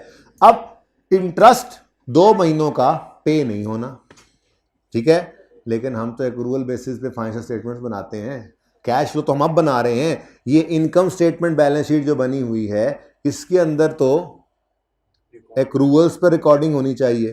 तो फिर बताओ भला इंटरेस्ट फॉर 2 मंथ्स बनता कितना है? ऐसे ही ज़रा बाद में देखते हैं। आप 6000 का लोन है, सवाल में लिखा हुआ था, ये 0 से 6000 पे जो गया, ठीक है ना, और 10% इस पर इंटरेस्ट रेट है, तो 6000 का 10%, लेकिन 10% लिखा हो ना सिर्फ, तो कहा था पर एनम इसका मतलब होता है, ये तो पूरे साल का इंटरेस्ट बनता है, इंटू 2/12 करो, ये इंटरेस्ट एक्सपेंस है। वैसे ये इंटरेस्ट एक्सपेंस तो बनता है ना, यही फिगर देख के आए थे, यानी उन्होंने सही निकाली हुई थी, ठीक है। और यहां नजर आ रही है, तो मतलब उन्होंने रिकॉर्ड कर दिया है। मैं अगली लाइन नहीं पढ़ा रहा, क्योंकि पर्चों में कभी कभी अगली लाइन नहीं भी दी होती, ठीक है, तो तैयारी कर रहे हैं वर्स्ट की, ठीक है। आपने देखा कितना इंटरेस्ट बनता है, 200, इनकम स्टेटमेंट के फेस पे नजर भी आ रहा है 200, तो मतलब उन्होंने एंट्री कर दी है। ओके 100, सॉरी, इंटरेस्ट एक्सपेंस कितना बनता है, शुरू से रिमाइंड कर गए, जोर लगा के बोलना, इंटरेस्ट एक्सपेंस कितना बनता है 100, इनकम स्टेटमेंट के फेस पे भी कितना नजर आ रहा है 100, इसका मतलब उन्होंने इंटरेस्ट एक्सपेंस डेबिट कर दिया है। अगली बात, अगर कैश 30 जून को पे होना है अगले साल जाके, इस साल का 30 जून गुजर गया ना, तो 31 दिसंबर पे ये पेएबल होगा। अब अगर फेस पर पेएबल नजर नहीं आ रहा, तो पक्की बात है फिर वो रीवैल्यूएशन सरप्लस में पड़ा होगा। फिर ऑब्वियस सोचो ट्रेड अंडर पेबल्स नहीं पड़ा होगा। लेकिन ये बात उसने बताई हुई है, बताया आगे नहीं बताया करेगा, कभी कभी सवालों में नहीं बताता, तो ऐसी बात खुद सोचनी पड़ती है। 2 महीने का इंटरेस्ट बनता था, इनकम स्टेटमेंट के फेस पे नजर आ गया तो इंटरेस्ट एक्सपेंस और डेबिट हुआ है। अब पे नहीं हुआ तो पेबल भी क्रेडिट होना चाहिए। अगर हुआ है तो कहां हुआ है, फेस पे नजर नहीं आ रहा तो इधर छुपा पड़ा होगा, क्योंकि यहां पर एक चीज क्लब होने वाली दिखा दी उसने। इंटरेस्ट एक्सपेंस तो इंटरेस्ट ही है, इंटरेस्ट ये इनकम टैक्स तो इनकम टैक्स ही है ना, बोलो इसमें तो नहीं क्लब हो सकता। वो कह रहा है अदर पेबल्स में इकट्ठे हुए पड़े तो उसमें ही पड़ा होगा। ठीक है, ये बात ऐसे सोचा करेंगे किसी सवाल में जब ये अगली लाइन नहीं लिखी होगी। आज तो उसने लिखा हुआ है, क्या कह रहा है, कहता है इंटरेस्ट फॉर 2 months यानी 100 रुपये अभी हमने निकाला, हैज बीन एक्रूड, एंट्री कर दी एक्रूअल की, and included in trade and other payables. तो सही है ना, जो होना था हो गया, हमें तो कोई मसला नहीं है। कोई मसला है? हमें मसला है। कैश फ्लो के सवाल में हमें यह मसला है कि हमने ट्रेड एंड अदर पेबल्स को लेकर जाना है वर्किंग कैपिटल में, लेकिन इसमें एक ऐसी चीज बनी है पड़ी है जिसका लेजर बना करता है। तो अगर खुदा ना खास्ता इस पूरी फिगर को ले, ये एडजस्टमेंट असल में इसको हिट कर रही थी ना, अगर इस पूरी फिगर को ले जाएं तो इसमें तो एक ऐसी चीज भी चली जाएगी जो वर्किंग कैपिटल एडजस्टमेंट में जानी नहीं है। हमने पक्का असूल बनाया कि उसका लेजर बनाना है, इसलिए उस चीज को यहां से निकालेंगे। ये बीमारी है इसको, ठीक है ना, ये बीमारी का इलाज करके इसको सेहतयाब करके भेज देंगे। तो करें शुरू। अब पहले तो मुझे ये बताओ कि इंटरेस्ट 2 महीनों का क्या है, पेएबल। इधर देखो इंटरेस्ट का लेजर बना हुआ है। ये एक्सपेंस की फिगर आप यहां भी निकाल सकते थे, लेकिन सवाल से ही उठाकर मैंने लिख दी थी, यही आप निकालते ना। अब मुझे बताओ ओपनिंग में कितना पेएबल है, क्योंकि लोन ही नहीं था, लोन था ही नहीं, ठीक है। तो ओपनिंग में कितना पेएबल है, कुछ नहीं पेएबल, ठीक है। ये रखना इधर, हाथ ही थक गए थे मार्केट उठा के। ओपनिंग में कोई पेएबल नहीं है। अगली बात, कैश कितना पे हुआ है, कैश कोई पे नहीं हुआ। ये तो अगले साल 30 जून पर इकट्ठा पे होना है, इन 2 महीनों का भी, अगले 6 महीने मिलाकर 8 महीनों का। तो क्लोजिंग में फिर 100 पेएबल था।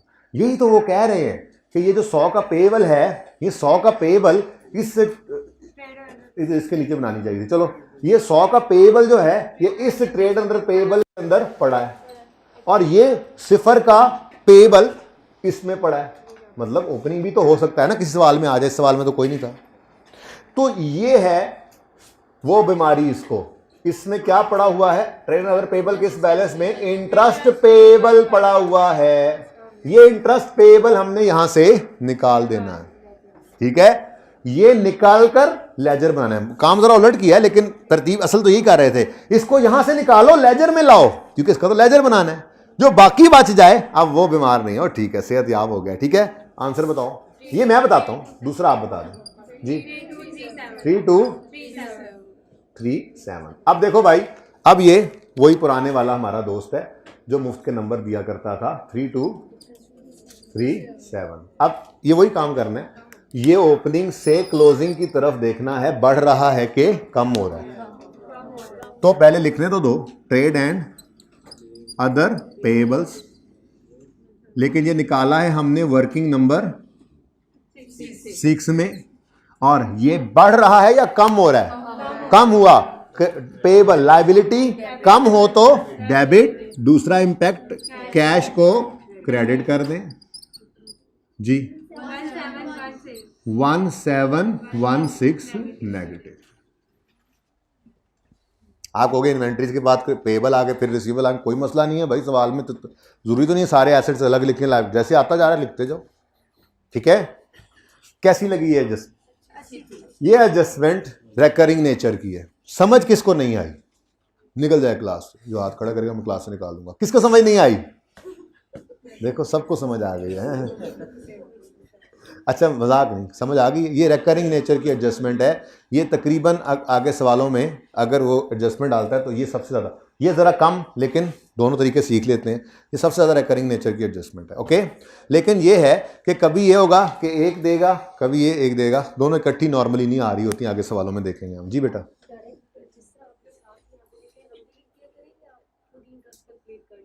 बेटा अगर लिखा हुआ है तो वही लिख दें, क्योंकि कैश फ्लो के सवाल में आपको कहा था जब तक सवाल खुद ना कहे हमने ये नहीं अज्यूम करना कि गलती हुई पड़ी है।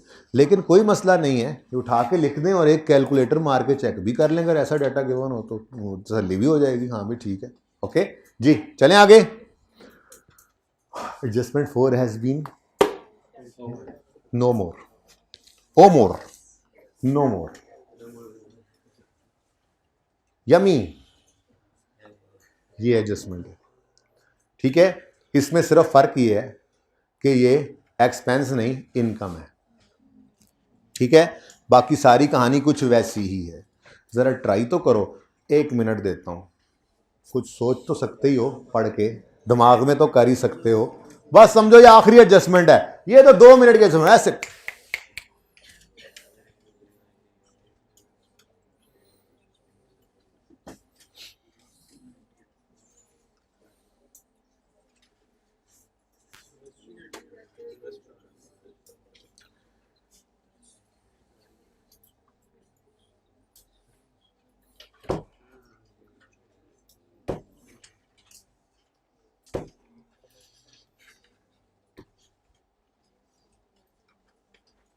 नहीं समझ आई ना?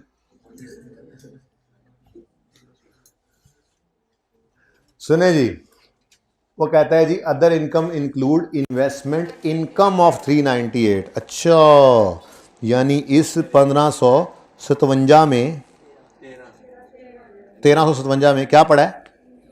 398, 390, ये एक इन्वेस्टमेंट इनकम पड़ी है। ठीक है जी, चलो ये तो पता लग गया कि इसमें से एक इन्वेस्टमेंट इनकम है। तो पता नहीं दूसरी अब क्या चीज़ है, वो भी सवाल में अल्लाह करेगा पता लग ही जाएगा।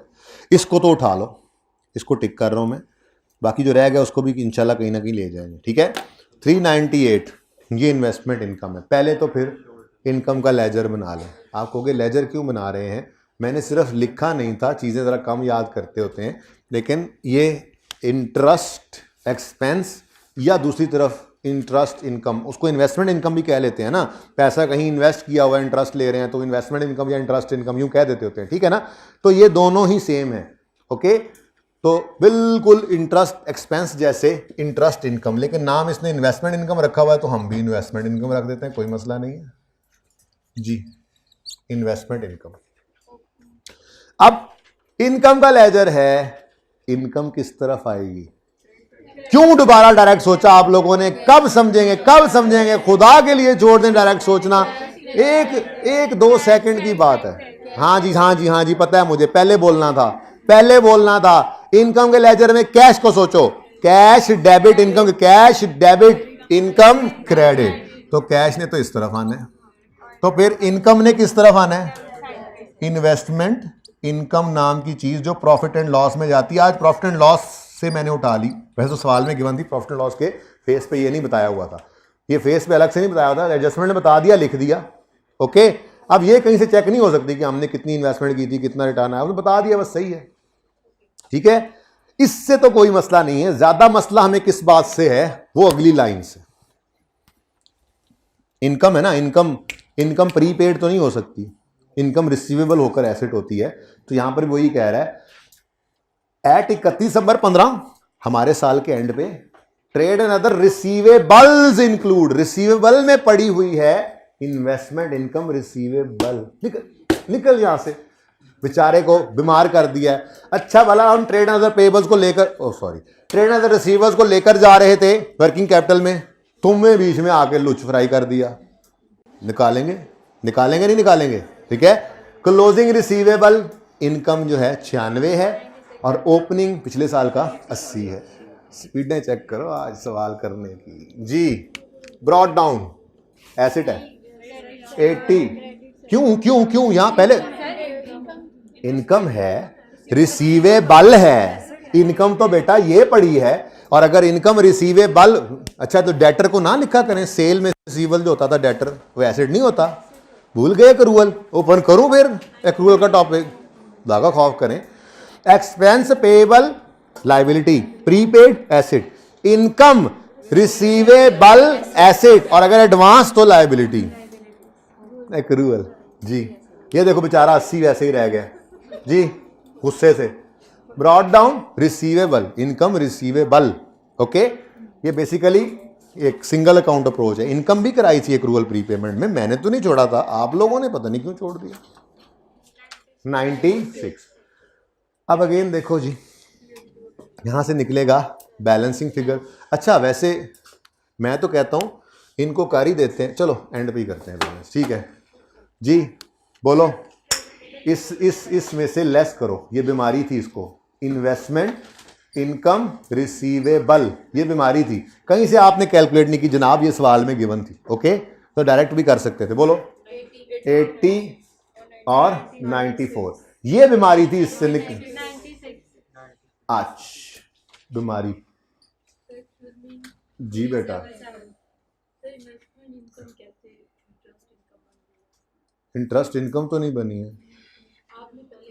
इंटरेस्ट इनकम भी हो सकती, मैंने कहा अगर बेटा कहीं से लोन लेंगे ना तो उनको इंटरेस्ट पे करेंगे, वो इंटरेस्ट एक्सपेंस होता है। और कहीं आप पैसे रखवा दें बैंक में तो यही इन्वेस्टमेंट आपकी बन गई। नहीं बेटा, आप फिलहाल बोरिंग कॉस्ट तो नहीं ना कर रहे यहाँ पे, सिंपल सी बात है, एक इन्वेस्टमेंट इनकम है। बेसिकली ये इंटरेस्ट इनकम है भी नहीं, लेकिन होती ऐसी ही है। हमने किसी के शेयर्स खरीद लिया, वहाँ से डिविडेंड आ गया लेट से, वो भी इन्वेस्टमेंट इनकम होती है। तो इन्वेस्टमेंट की हुई या कोई भी उस पर रिटर्न आया, वो हमारी इनकम है, सिंपल। ठीक है, मैंने क्या कहा कि ये इंटरेस्ट एक्सपेंस वहाँ इनकम बन गया, नहीं नहीं, ये अलग है, ये 6000 वाले लोन पे है, वो कोई और इन्वेस्टमेंट है। मैंने कहा शायद को पैसे वेले पड़े हो, आपने इन्वेस्टमेंट कर दी हो। अब यहाँ पे कोई क्वालिफाइंग एसेट तो है नहीं कि आप उसको ये वाला इंटरेस्ट चार्ज करो और वो इनकम माइनस करो, ऐसी तो कोई बात है ही नहीं सवाल में। तो सिंपल, पैसे जरूरत पड़े लोन लिया, इंटरेस्ट पे किया, पैसे वेले पड़े थे कहीं इन्वेस्ट कर दिए होंगे तो इन्वेस्टमेंट इनकम आ गई। ओके जी, समझ आई है। 3785 और 21, हाँ अब है ना, ऊंट नहीं, सही बैलेंस जी, ओपनिंग से क्लोजिंग। पहले लिखने तो दो मैनू, trade and other receivables, working कौन सी में सही किया है, ये हस्पताल का नाम था वर्किंग 10। अब कम हुए, एसेट कम हुआ तो क्रेडिट, तो दूसरा इंपैक्ट कैश पे डेबिट। ये अब एक आध दिन में ये लिखना छोड़ रहे हैं, पता है ना, पर्चे में ये नहीं लिखना डेबिट क्रेडिट, बस पर्चे में तो ऐसे डायरेक्ट वो दिमाग में ये किया करना है जी। दोनों क्रेडिट कैसे हो सकते हैं जी, बोलें 08 पॉजिटिव, पॉजिटिव। लो एडजस्टमेंट तो गई हो।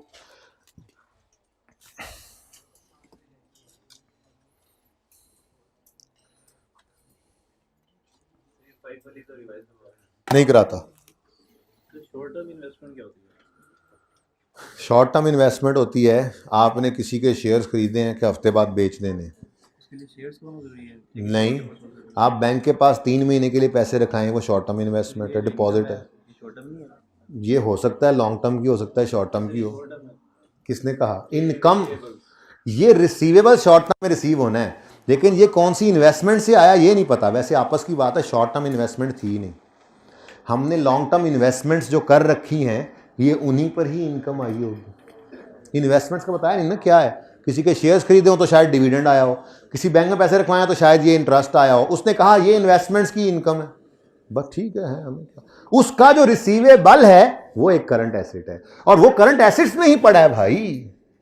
तो ये ऐसे ही है, आपने लोन लिया वो ये पड़ा है, कितने गया ये, आपने इसका इंटरेस्ट पे नहीं किया वो पेबल्स में अलग पड़ा है, ये अलग अलग चीजें हैं। आपने इन्वेस्टमेंट की है, उस पर कोई इनकम आई है, कमाई है, अभी आई नहीं है तो रिसीवेबल में पड़ी, वो अलग चीज है, ये अलग चीज है भाई, ठीक है। डोंट मिक्स इट, पता नहीं क्यों मिक्स कर रहे हो, कुछ भी करोगे जो दिल में आएगा करोगे, ऐसे करोगे,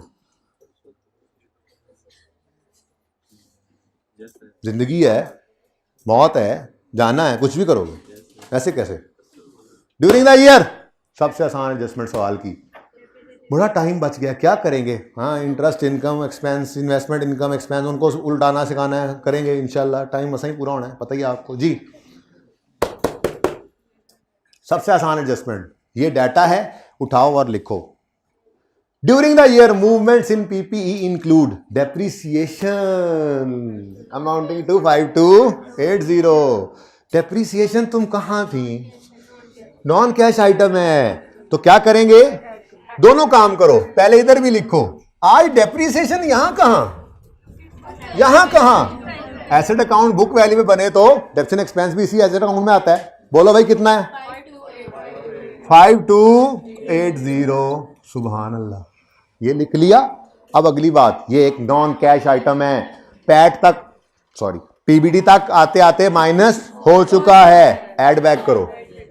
ऐड कल वाला काम, डेप्रीसिएशन एक्सपेंस कहीं आपने नहीं निकाला, सवाल में गिवन था सामने। जिसको पूरा सवाल समझना आता हो ये एडजस्टमेंट करके तो नंबर ले ही लेगा वो है? वैसे सवाल में काफी नंबर होते हैं मुफ्त के। आगे बढ़े जी। Machinery having book value of 2481 was sold for 3480। Disposal account बनेगा, डिस्पोजल अकाउंट बनेगा। एक ही जगह बच गई थी, बस एक लेजर की जगह ही बची थी। ये भाई एंड वालों नजर आ रहा है, एंड वालों ये लेजर नजर आ रहा है, छोटा सा लेजर है, इससे नीचे नहीं जाएगा, ये इधर तक बन जाएगा, बल्कि इधर तक नजर आएगा, कंफर्टेबली नजर आ रहा है। कोने वाले, इधर वाले भाई, सबको सबको नजर आ रहा है, ठीक है? 10 रुपए जी, सबको नजर आ रहा है, सबको। डिस्पोजल, अच्छा जी। अब जो जो डाटा गिवन है बस वो लिखें, ठीक है? कभी गेन कैश होता था, आज बुक वैल्यू कैश है, ठीक है? कितने गया ये बुक वैल्यू 2481। सुभान अल्लाह, अल्हम्दुलिल्लाह। क्यों? यही बुक वैल्यू ही तो चाहिए थी आज हमें, क्योंकि एसेट अकाउंट ही बुक वैल्यू में बन रहा है, सुकून है, ठीक है? तो 2481 डिस्पोजल अकाउंट में जाएगा पीपी से निकलकर, और कैश 3440 डिस्पोजल में ही लिख देंगे। तो बताओ जी, एसेट जो बिका है उसकी बुक वैल्यू क्या है? अब आज डिस्पोजल अकाउंट में यहां से निकल करके भी क्या जा रही है? क्योंकि एसेट अकाउंट ही किस पे बन रहा है? एंड वालों को नजर नहीं आ रहा है, दोबारा लिखने की कोशिश करता हूं। डिस्पोजल जी 2481 बुक वैल्यू क्रेडिट हुई एसेट अकाउंट में से, उधर उधर उधर उधर इधर क्रेडिट हुई और डेबिट 2481 पीपीई से आज बुक वैल्यू आई है, इसीलिए आपको आज अक्यूमुलेटेड डेप्रिसिएशन भी इधर नजर नहीं आएगी डिस्पोजल अकाउंट। आसान हो जाता है काम, बुक वैल्यू पे अकाउंट बने तो आसान हो जाता है। कभी फिगर मिसिंग हो जाए तो टेंशन होती है, वरना आसान होता है लेजर बनाना। ये डेप्रिसिएशन भी इसी में, एसेट की बुक वैल्यू निकाल दी, ठीक है? और ये जो एसेट है ये कितने का बिका है? Sold for 3440, sold for cash आ गया 3440। अब यहां पर गेन आया जो कि प्रॉफिट एंड लॉस में जाया करता है, कितना? 959। यार जरा वैसे ही ऐसे दिल कर रहा था, जरूरत तो कोई नहीं थी आने की, ऐसे ही मेरा दिल कर पड़ा। जरा देखो 1357 में से अगर 998 निकालें तो बाकी क्या बचता है? 1357 में से 398 निकालें 95। ओए होए, ये तो डिस्पोजल पे, ये तो गेन ऑन, यानी कि हमने उसने सही अकाउंटिंग की हुई है, कोई गलती नहीं की हुई, बस मैंने चेक किया, वैसे जरूरत कोई नहीं थी, ठीक है? अच्छा लो भाई, अब ये फिगर भी डिस्पोजल अकाउंट में जानी थी तो चली गई, तो कुछ नहीं छोड़ा, अब सब चला गया, ठीक है ना? अच्छा चलो जी, देखो भाई ये ना हो गया पूरा। अब चूंकि ये बैलेंसिंग फिगर आपने निकाल दिया, आज मजबूरी है मेरी, मैं तो बैलेंसिंग एंड पे ही करता हूं, तो अगर आपने निकाल ही दिया तो आप फिर इसको पूरा ही कर दें, ये ना फिर बाद में रह जाए, ठीक है? मुझे बताओ गेन को हमने क्या करना है? यहां पे रिवर्स करना है, प्रॉफिट तक आते आते ये गेन ऐड हुआ पड़ा है, नजर आ रहा था ना, तो इसको लेस कर दो, लेस गेन ऑन डिस्पोजल कितना है जी?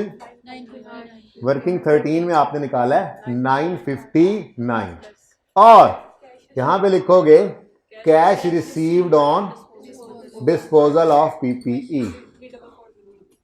तो इसकी कोई वर्किंग का रेफरेंस नहीं देना, क्योंकि ये सवाल में गिवन था, हमने निकाला होता बैलेंसिंग, तो हम यहां पे वर्किंग का रेफरेंस क्यों दिया? ये हमने निकाली है फिगर, तो ठीक है ना? तो अगर वो गेन दे देता और हम कैश बैलेंसिंग निकालते तो फिर उधर ना वर्किंग लिखते, यहां वर्किंग लिख लेते, ठीक है जी? नेगेटिव ना, ये अच्छी बात है, एसेट भी बेचें और कैश भी दें, कैश नहीं आना है डिस्पोजल पे जी।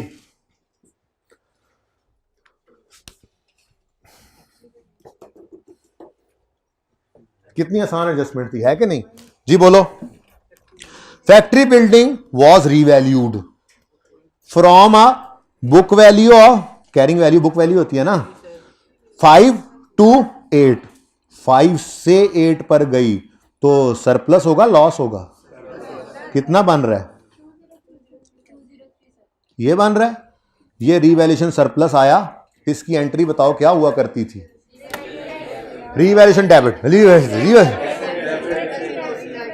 एसेट बढ़ा है, एसेट डेबिट, रीवैल्यूएशन सरप्लस इन ओसीआई से हो के आता तो रीवैल्यूएशन सरप्लस के लेजर में ही था ना, कॉलम में ही था ना, ठीक है। तो पीपीई डेबिट कितने से?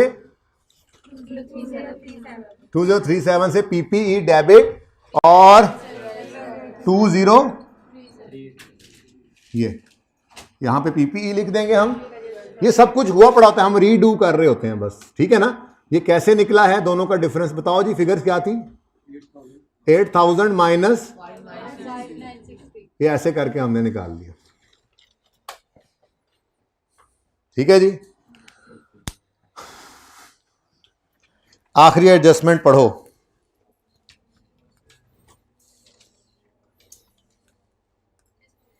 डिस्पोजल है, बनाओ लेजर डिस्पोजल का। एक और डिस्पोजल आ गया जी, डिस्पोजल का लेजर बनाओ, बनाओ बनाओ। ये लेजर बनाने की जरूरत नहीं है, इसको वैसे वर्किंग 14 मैंने लिख तो दिया है। इधर देखो, वो कहता है an office building which were previously being revalued was sold at its carrying amount of 2599, यानी बुक वैल्यू जो थी उतने की ही बिकी। तो गेन लॉस तो है नहीं, सिर्फ कैश की फिगर हमें चाहिए जो हमने लिखनी है और वही सवाल में गिवन है। तो ये लेजर बनाने की जरूरत नहीं है, पर्चे में बड़े हो जाओ तो वहां बनाना, लेकिन चलो मैं आज बना देता हूं जी। पीपीई से जो बुक वैल्यू आएगी क्रेडिट होकर वो कितनी है? यही है, इधर देखो भाई। फैक्ट्री बिल्डिंग, ऑफिस बिल्डिंग जो प्रीवियसली रीवैल्यू हुई थी सोल्ड हुई है at its carrying amount of 2599। इसको कैश कहो या कैरिंग अमाउंट कहो, है जो एक ही बात, ठीक है ना। तो ये पीपीई के अकाउंट में से क्रेडिट करेंगे, ठीक है। डिस्पोजल, लेकिन मैं कह रहा हूं डिस्पोजल अकाउंट बनाने की जरूरत नहीं थी शायद, लेकिन चलो अब वहां पे बना रहा हूं, पर आप ना बनाना जी। कितना? 2599। ये एसेट अकाउंट से बुक वैल्यू हो गई क्रेडिट, और मैंने बोर्ड में इसको बनाया भी नहीं कि आपकी पिक्चर में ना आए भाई, फजूल अकाउंट, ठीक है। और यहां पे मैंने डिस्पोजल को कर दिया डेबिट 2599, ठीक है जी। अब ये एसेट कितने कैश का बिका? इतने का ही, तो नो गेन नो लॉस। ये बनाने की जरूरत इसलिए नहीं थी कि सिर्फ मुझे ये कैश चाहिए था जिसको मैं इन्वेस्टिंग एक्टिविटी में इनफ्लो के तौर पे दिखा दूं, वो तो वैसे ही सवाल में गिवन था। तो ये लेजर बनाने की कोई जरूरत नहीं थी हमें, ओके जी। तो बस ये कैश ले आओ, भूल ना जाना, पिछली क्लास में भूल गया था। तो cash receive on disposal of PPE सवाल में गिवन था 25 पॉजिटिव, डन, ठीक है जी।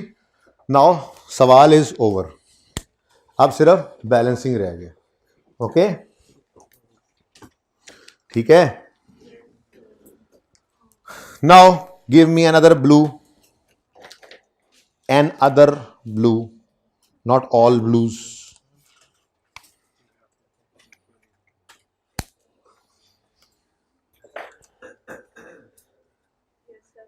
क्या होने लगा? क्योंकि सवाल क्या हो गया, खत्म। आज 15 मिनट है भाई, यहां से जरा नोट कर लें, टाइम कट करके यूट्यूब पे भी चला देना। अच्छा जी, बैलेंसिंग शुरू हो रही है जी। बैलेंसिंग वैसे जरूरत तो नहीं है, लेकिन चलें देख लें, तो नोट तो कर लें। चलें जी, बैलेंसिंग शुरू करते हैं। यार एक चीज भूल रहे हैं, इधर पैट नहीं लिखा हमने। अच्छा, वो तो इधर आ रहा है आज, ठीक है। चेक करो फिर, बैलेंस होता है नहीं होता? नहीं होता, बैलेंस नहीं होता। बैलेंसिंग फिगर आती है किस तरफ? 3516। ये क्या होगा? ये फ्रेश कैपिटल होगा और तो कुछ नहीं आ सकता इधर। ठीक है भाई। सुबह वालों के लिए ये यहाँ से मैं स्लो क्योंकि फॉर्मेट बना हुआ था, टाइम बच रहा है, तो स्लो बैलेंसिंग करवा रहा हूँ सिर्फ अपने सुबह वाले बच्चों के लिए, आप लोगों के लिए नहीं जी। तो ये कैश इनफ्लो है, ये कैश इनफ्लो है। ओके, तो फाइनेंसिंग पेमेंट लिखा आपने, कैपिटल इन्वेस्टेड या न्यू शेयर्स या जो भी लिख लो, कैपिटल इन्वेस्टेड, वर्किंग 2 से आया 3516, नेगेटिव ना आया है कैश। देखो cash debit, capital credit. Next retained earnings balance हो रहा है किस तरफ, ये पता नहीं क्या 1272 हैं, पता नहीं, छोड़ो, लॉन्ग टर्म लोन है, देखते हैं, छोड़ो अभी पता नहीं है। चलो बहरहाल बैलेंस तो कर दिया हमने, आगे बढ़ो। बहुत फजूल ब्लू है यार, ये को और देना चाहिए। हाँ जी, इधर है, इधर 1272 इधर। अच्छा, तो ये वो एंट्री है जो होती थी रीवैल्यूएशन सरप्लस डेबिट, दोनों तरफ सेम आने से पता लग गया, ठीक है ना। तो यहां पे आपने लिखा रिटेन अर्निंग्स, बैलेंसिंग निकला है ना, और यहां पे लिख दिया यानी कैश फ्लो में यहां से कुछ नहीं जाना, ठीक है। ओके, इसी के अंदर ही इंक्रीमेंटल डेप्शन भी गई होगी, और इसी के अंदर ही वो प्रीवियसली रीवैल्यूड बिल्डिंग जो डिस्पोज हुई है उसका सरप्लस भी ट्रांसफर हो गया होगा रिटेन्ड अर्निंग में। अलग अलग उसने नहीं किया, बस एक फिगर आ गई, हमें टेंशन कोई नहीं है, ठीक है। चलें आगे। लॉन्ग टर्म लोन 6000 इधर आ रहा है, ये क्या होगा, क्या होगा बता तो रहा था कि जी 1 नवंबर को एक लोन आया है, तो ये लोन रिसीव हुआ है, कैश फ्लो में जाना है इसने, तो लॉन्ग टर्म लोन, तो लोन रिसीव्ड, और रीपे हो जाए कभी तो लोन रीपेड, नेगेटिव आ जाता है, ये 6000 तो पॉजिटिव आएगा, ठीक है जी। ले जी 5 भी गई, आगे बढ़े, ये तो पहले ही जा चुकी है, इसको ले लो, बैलेंसिंग फिगर 1070। अब ये कैश पेड की फिगर हमें चाहिए थी, हमारे फॉर्मेट में पड़ी हुई थी, याद है।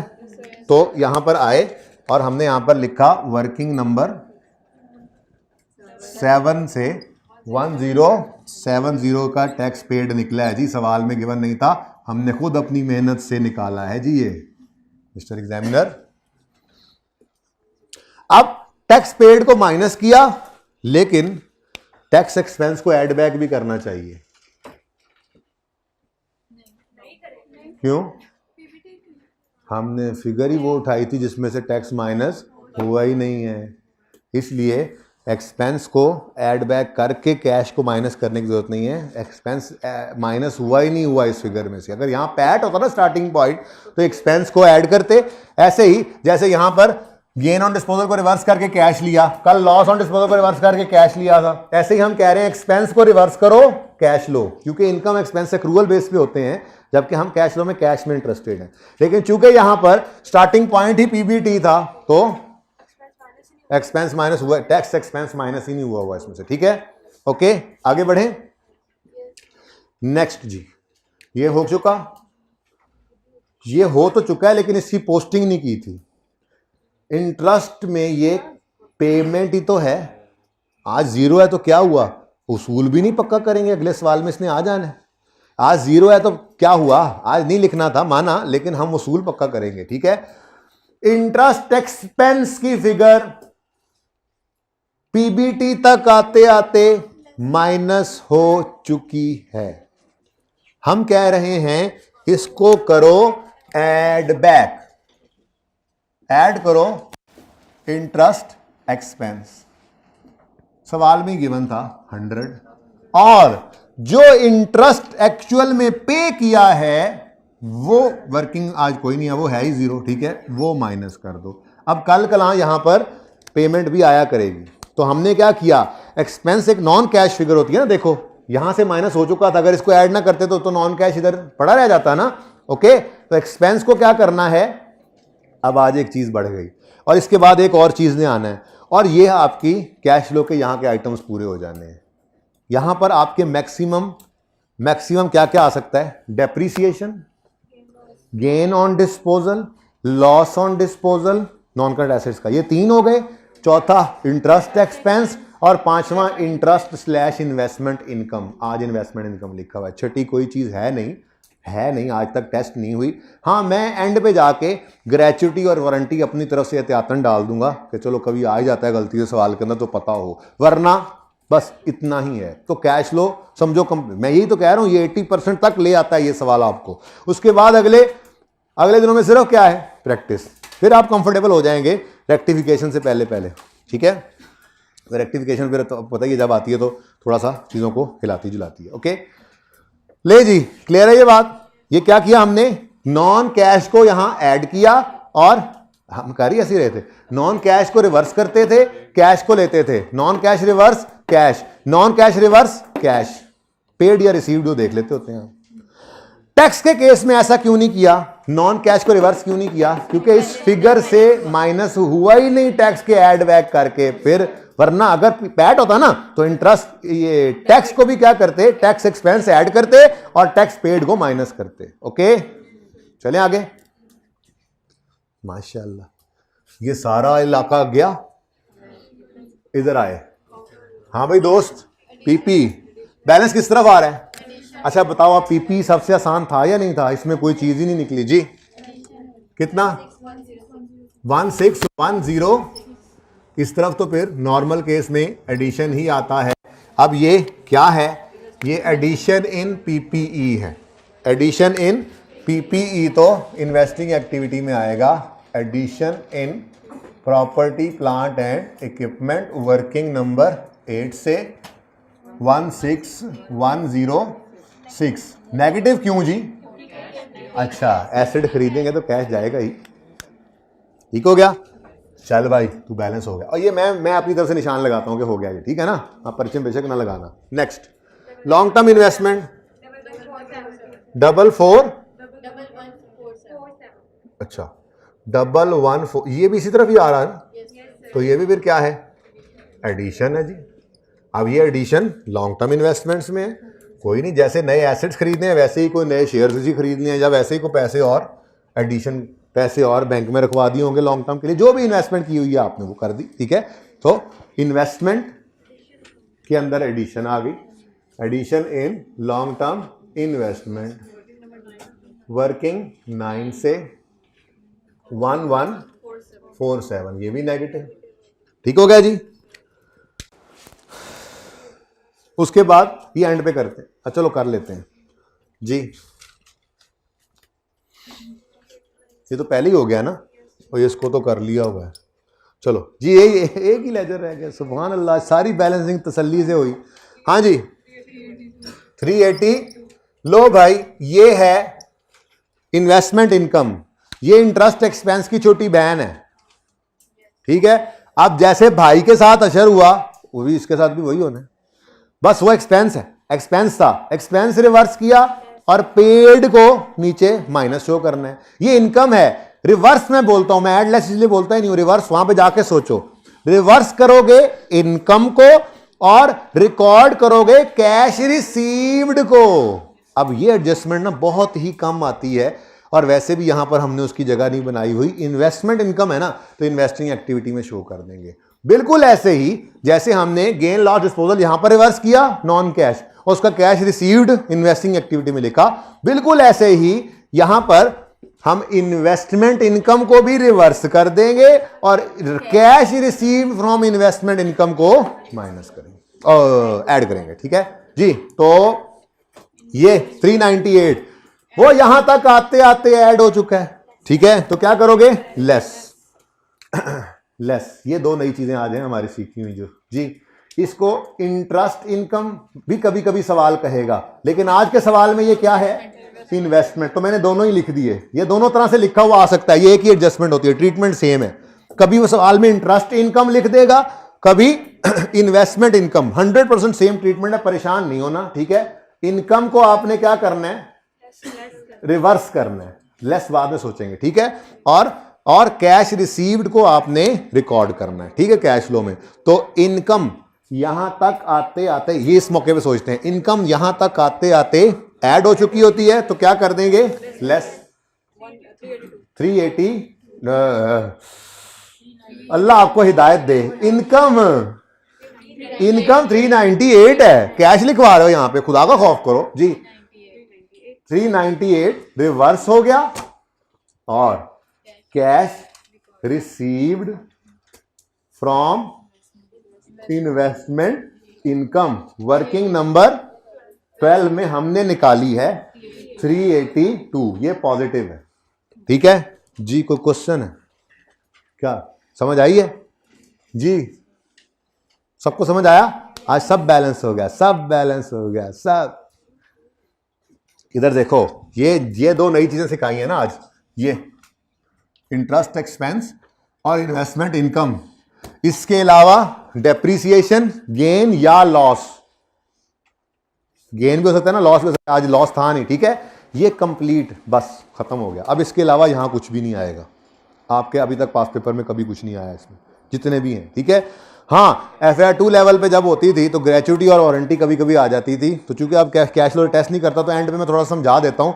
अच्छा, उसमें भी मजे की बात यह है, जो इंटरेस्ट एक्सपेंस के साथ आपने किया ना, इंटरेस्ट एक्सपेंस एड बैक किया, इंटरेस्ट पेड माइनस किया, उन दो का बस नाम ही बदलना है, ट्रीटमेंट 100% यही होना है, ठीक है ना। इसलिए रिलैक्स ही रहे, कोई मसला नहीं है। यूं समझ लें कि आपका ये पोर्शन तैयार हो गया, इसमें और कुछ नहीं आएगा। कल देखा था डेप्रिसिएशन भी, गेन भी, लॉस भी, तीन चीजें ये थी फिक्स एसेट डिस्पोजल पे। चौथी और पांचवी चीज ये है इंटरेस्ट एक्सपेंस और इन्वेस्टमेंट इनकम, इसको इंटरेस्ट इनकम भी कह सकता है, बस, ठीक है। अब डेप्रिसिएशन, गेन, लॉस और डिस्पोजल फिक्स एसेट, इनको रिवर्स करके उनका कैश इस तरफ आता है। इंटरेस्ट एक्सपेंस को यहां रिवर्स करके इसका कैश इस तरफ आता है। इन्वेस्टमेंट इनकम चूंकि है तो इसको रिवर्स करके इसका कैश यहां पे आ गया, बस। ओके सुबह वालों जी, चलो जी। 5335 पॉजिटिव है, जरा कोई कंफर्म भी कर दे और बच्चा यही है। चलें, कुछ तो मुझे भी करना चाहिए। पिछली क्लास में भी ये मैंने लिखा था, अल्हम्दुलिल्लाह आपकी खिदमत में इस क्लास में भी मैंने खुद लिखा। ये ना कहना ना खुद तो कुछ करता नहीं है। ये नेगेटिव 832, मैंने समझा शायद 3 या 2 है, लेकिन दोनों ही थे। अच्छा, और ये पॉजिटिव। अब इधर देखो, A plus B plus C,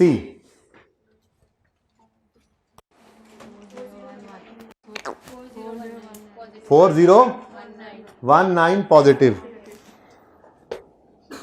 total तो करने दो। 23 नेगेटिव और 3996। आपने किस जगह पे हाथ रखना है? इधरों आओ फिर जी बच्चों। ये है नेट कैश फ्लोस, इसमें वर्किंग वन से उठाकर लिखा हमने -23। आंसर बताओ। 3996 पॉजिटिव, पिछली क्लास में को नेगेटिव लिख दिया था जज्बात में आप। ये 396 आंसर है, ये बिल्कुल सही है। ये भाई यहां रहेगा, हम आज जाएंगे, ठीक है।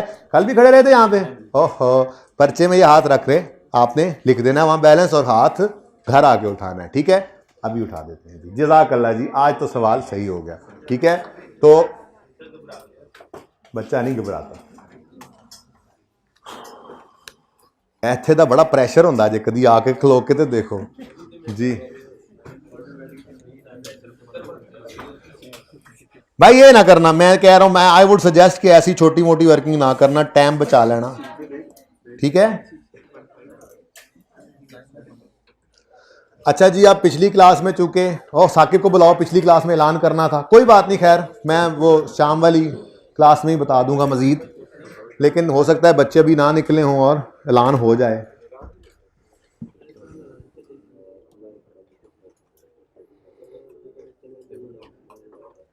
अच्छा जी, एक तो आपने पास पेपर 5 करना है आज, अमीन इंडस्ट्रीज। बहुत आसान सवाल है, आप लोग अगर इन दो सवालों में कंफर्टेबल हैं तो ये उनका अशरे अशीर भी नहीं है, 10th भी नहीं है, 1/10 भी नहीं है इसमें, ठीक है। उसूल मैंने लिखवा दिया हुआ है इसमें, बैड डाउटफुल डेट वाला भी उसी तरह से इग्नोर करना और सारा काम करना है। ये 15 मिनट से ज़्यादा नहीं लेगा आपके, 15 से 20 मिनट में हो जाएगा ये सवाल इंशाल्लाह। तो ये होमवर्क है, मैं क्योंकि भूल गया था, कल संडे है, इसलिए एक के साथ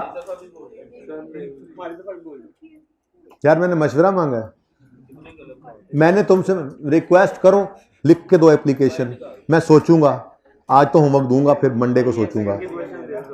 जी ले आए इधर, तस्वीरें बना रहे हैं अभी तक बच्चे, और बना भी लो। हाइब्रिड वालों तुम्हारी वजह से कैमरा इधर नहीं आ रहा, जल्दी करो, या वैसे ही मोबाइल रख के बैठे हो सामने तो हटा लो प्लीज, हम लोग कंफ्यूज हो रहे हैं, हमारे कान फ्यूज हो चुके हैं। ले आओ भाई इधर, अभी भी कोई है तो फिर बाद में वहां पे रखते हैं जी। क्वेश्चन 5, अमीन इंडस्ट्रीज, पेज 622, होमवर्क नंबर 1। बस देखने दो ना, मुझे देखने भी दो, लेवल आप लोगों का तो अच्छा खासा हो गया, अब तो बड़ा अच्छा सा सवाल भी आप कर सकते हैं यार। ये जानदे वाले फड़ के तरह मन दो। इनडायरेक्ट मेथड, सुभान अल्लाह। लें जी, ये भाई ये रिकॉर्डिंग में आए, ये रिकॉर्डिंग में आए क्योंकि ये बच्चों को यूट्यूब पे देना है ना, ये कटिंग में छोटी सी कटिंग वो करवाई है, ये सुबह वालों के लिए यूट्यूब पे देना है। और उनको ये भी बताओगे अभी कि पास पेपर 13 होमवर्क में है, इसके अंदर कोई नहीं, इंशाल्लाह आप ट्राई कीजिएगा।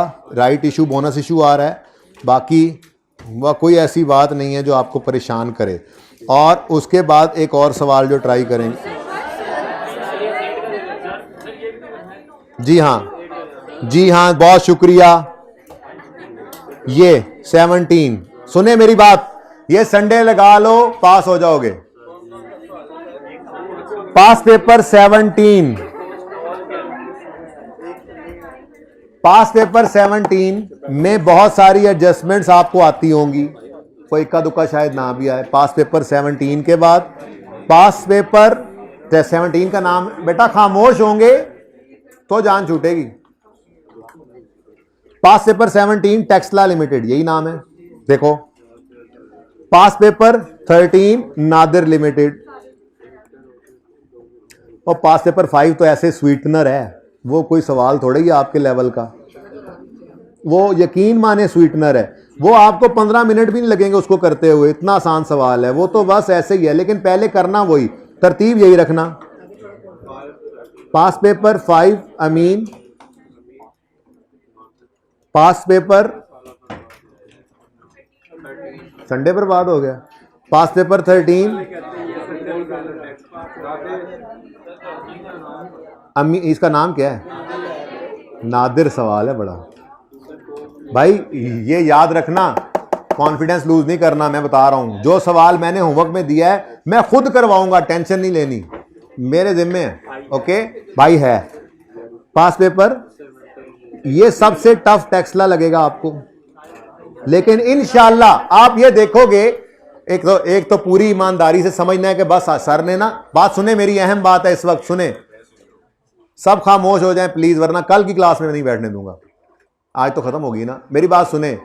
जैसे यूं समझिएगा कि आज की क्लास आखिरी क्लास हुई थी, उसके बाद सर मर मुर गए थे, है ही नहीं थे, हमने इतना ही पढ़ा। और सुन लो, और हम पर्चे में चले गए सिर्फ उतना पढ़ के, और ये सवाल 3 आए पड़े हैं पर्चे में, और हमने इनको पास करना है। पास हो गए तो इंशाल्लाह आईकैप में भी पास हो गए। टेस्ट है तुम्हारा, जितने मार्क्स हो इंटू 1.8 करना है। इससे वो कॉन्फिडेंस आपको मिलेगा कि आप पासिंग मार्क्स इन सवालों में ले चुके हो सिर्फ 2 दिन की तैयारी से। ओके, बाकी इसमें किसी भी सवाल में जो एडजस्टमेंट समझ नहीं आएगी, उसके लिए मैं इंशाल्लाह मंडे को, होपफुली इनमें से मैं एक सवाल तो मंडे को करवा दूंगा, और जो दूसरा सवाल है उसकी एडजस्टमेंट डिस्कस जरूर कर दूंगा। अमीन को तो करवाने की जरूरत भी नहीं पड़ेगी, वो आप कहेंगे सर इसको तो छोड़ ही देना है, नहीं दे, लेकिन करना जरूर है, ठीक है। इसी तरतीब से कीजिएगा। ये होमवर्क है, ये होमवर्क सुबह वालों का भी होमवर्क है, जिंदगी रही तो मंडे को मिलेंगे, और सख्ती से होमवर्क चेक करूंगा। अल्लाह हाफिज।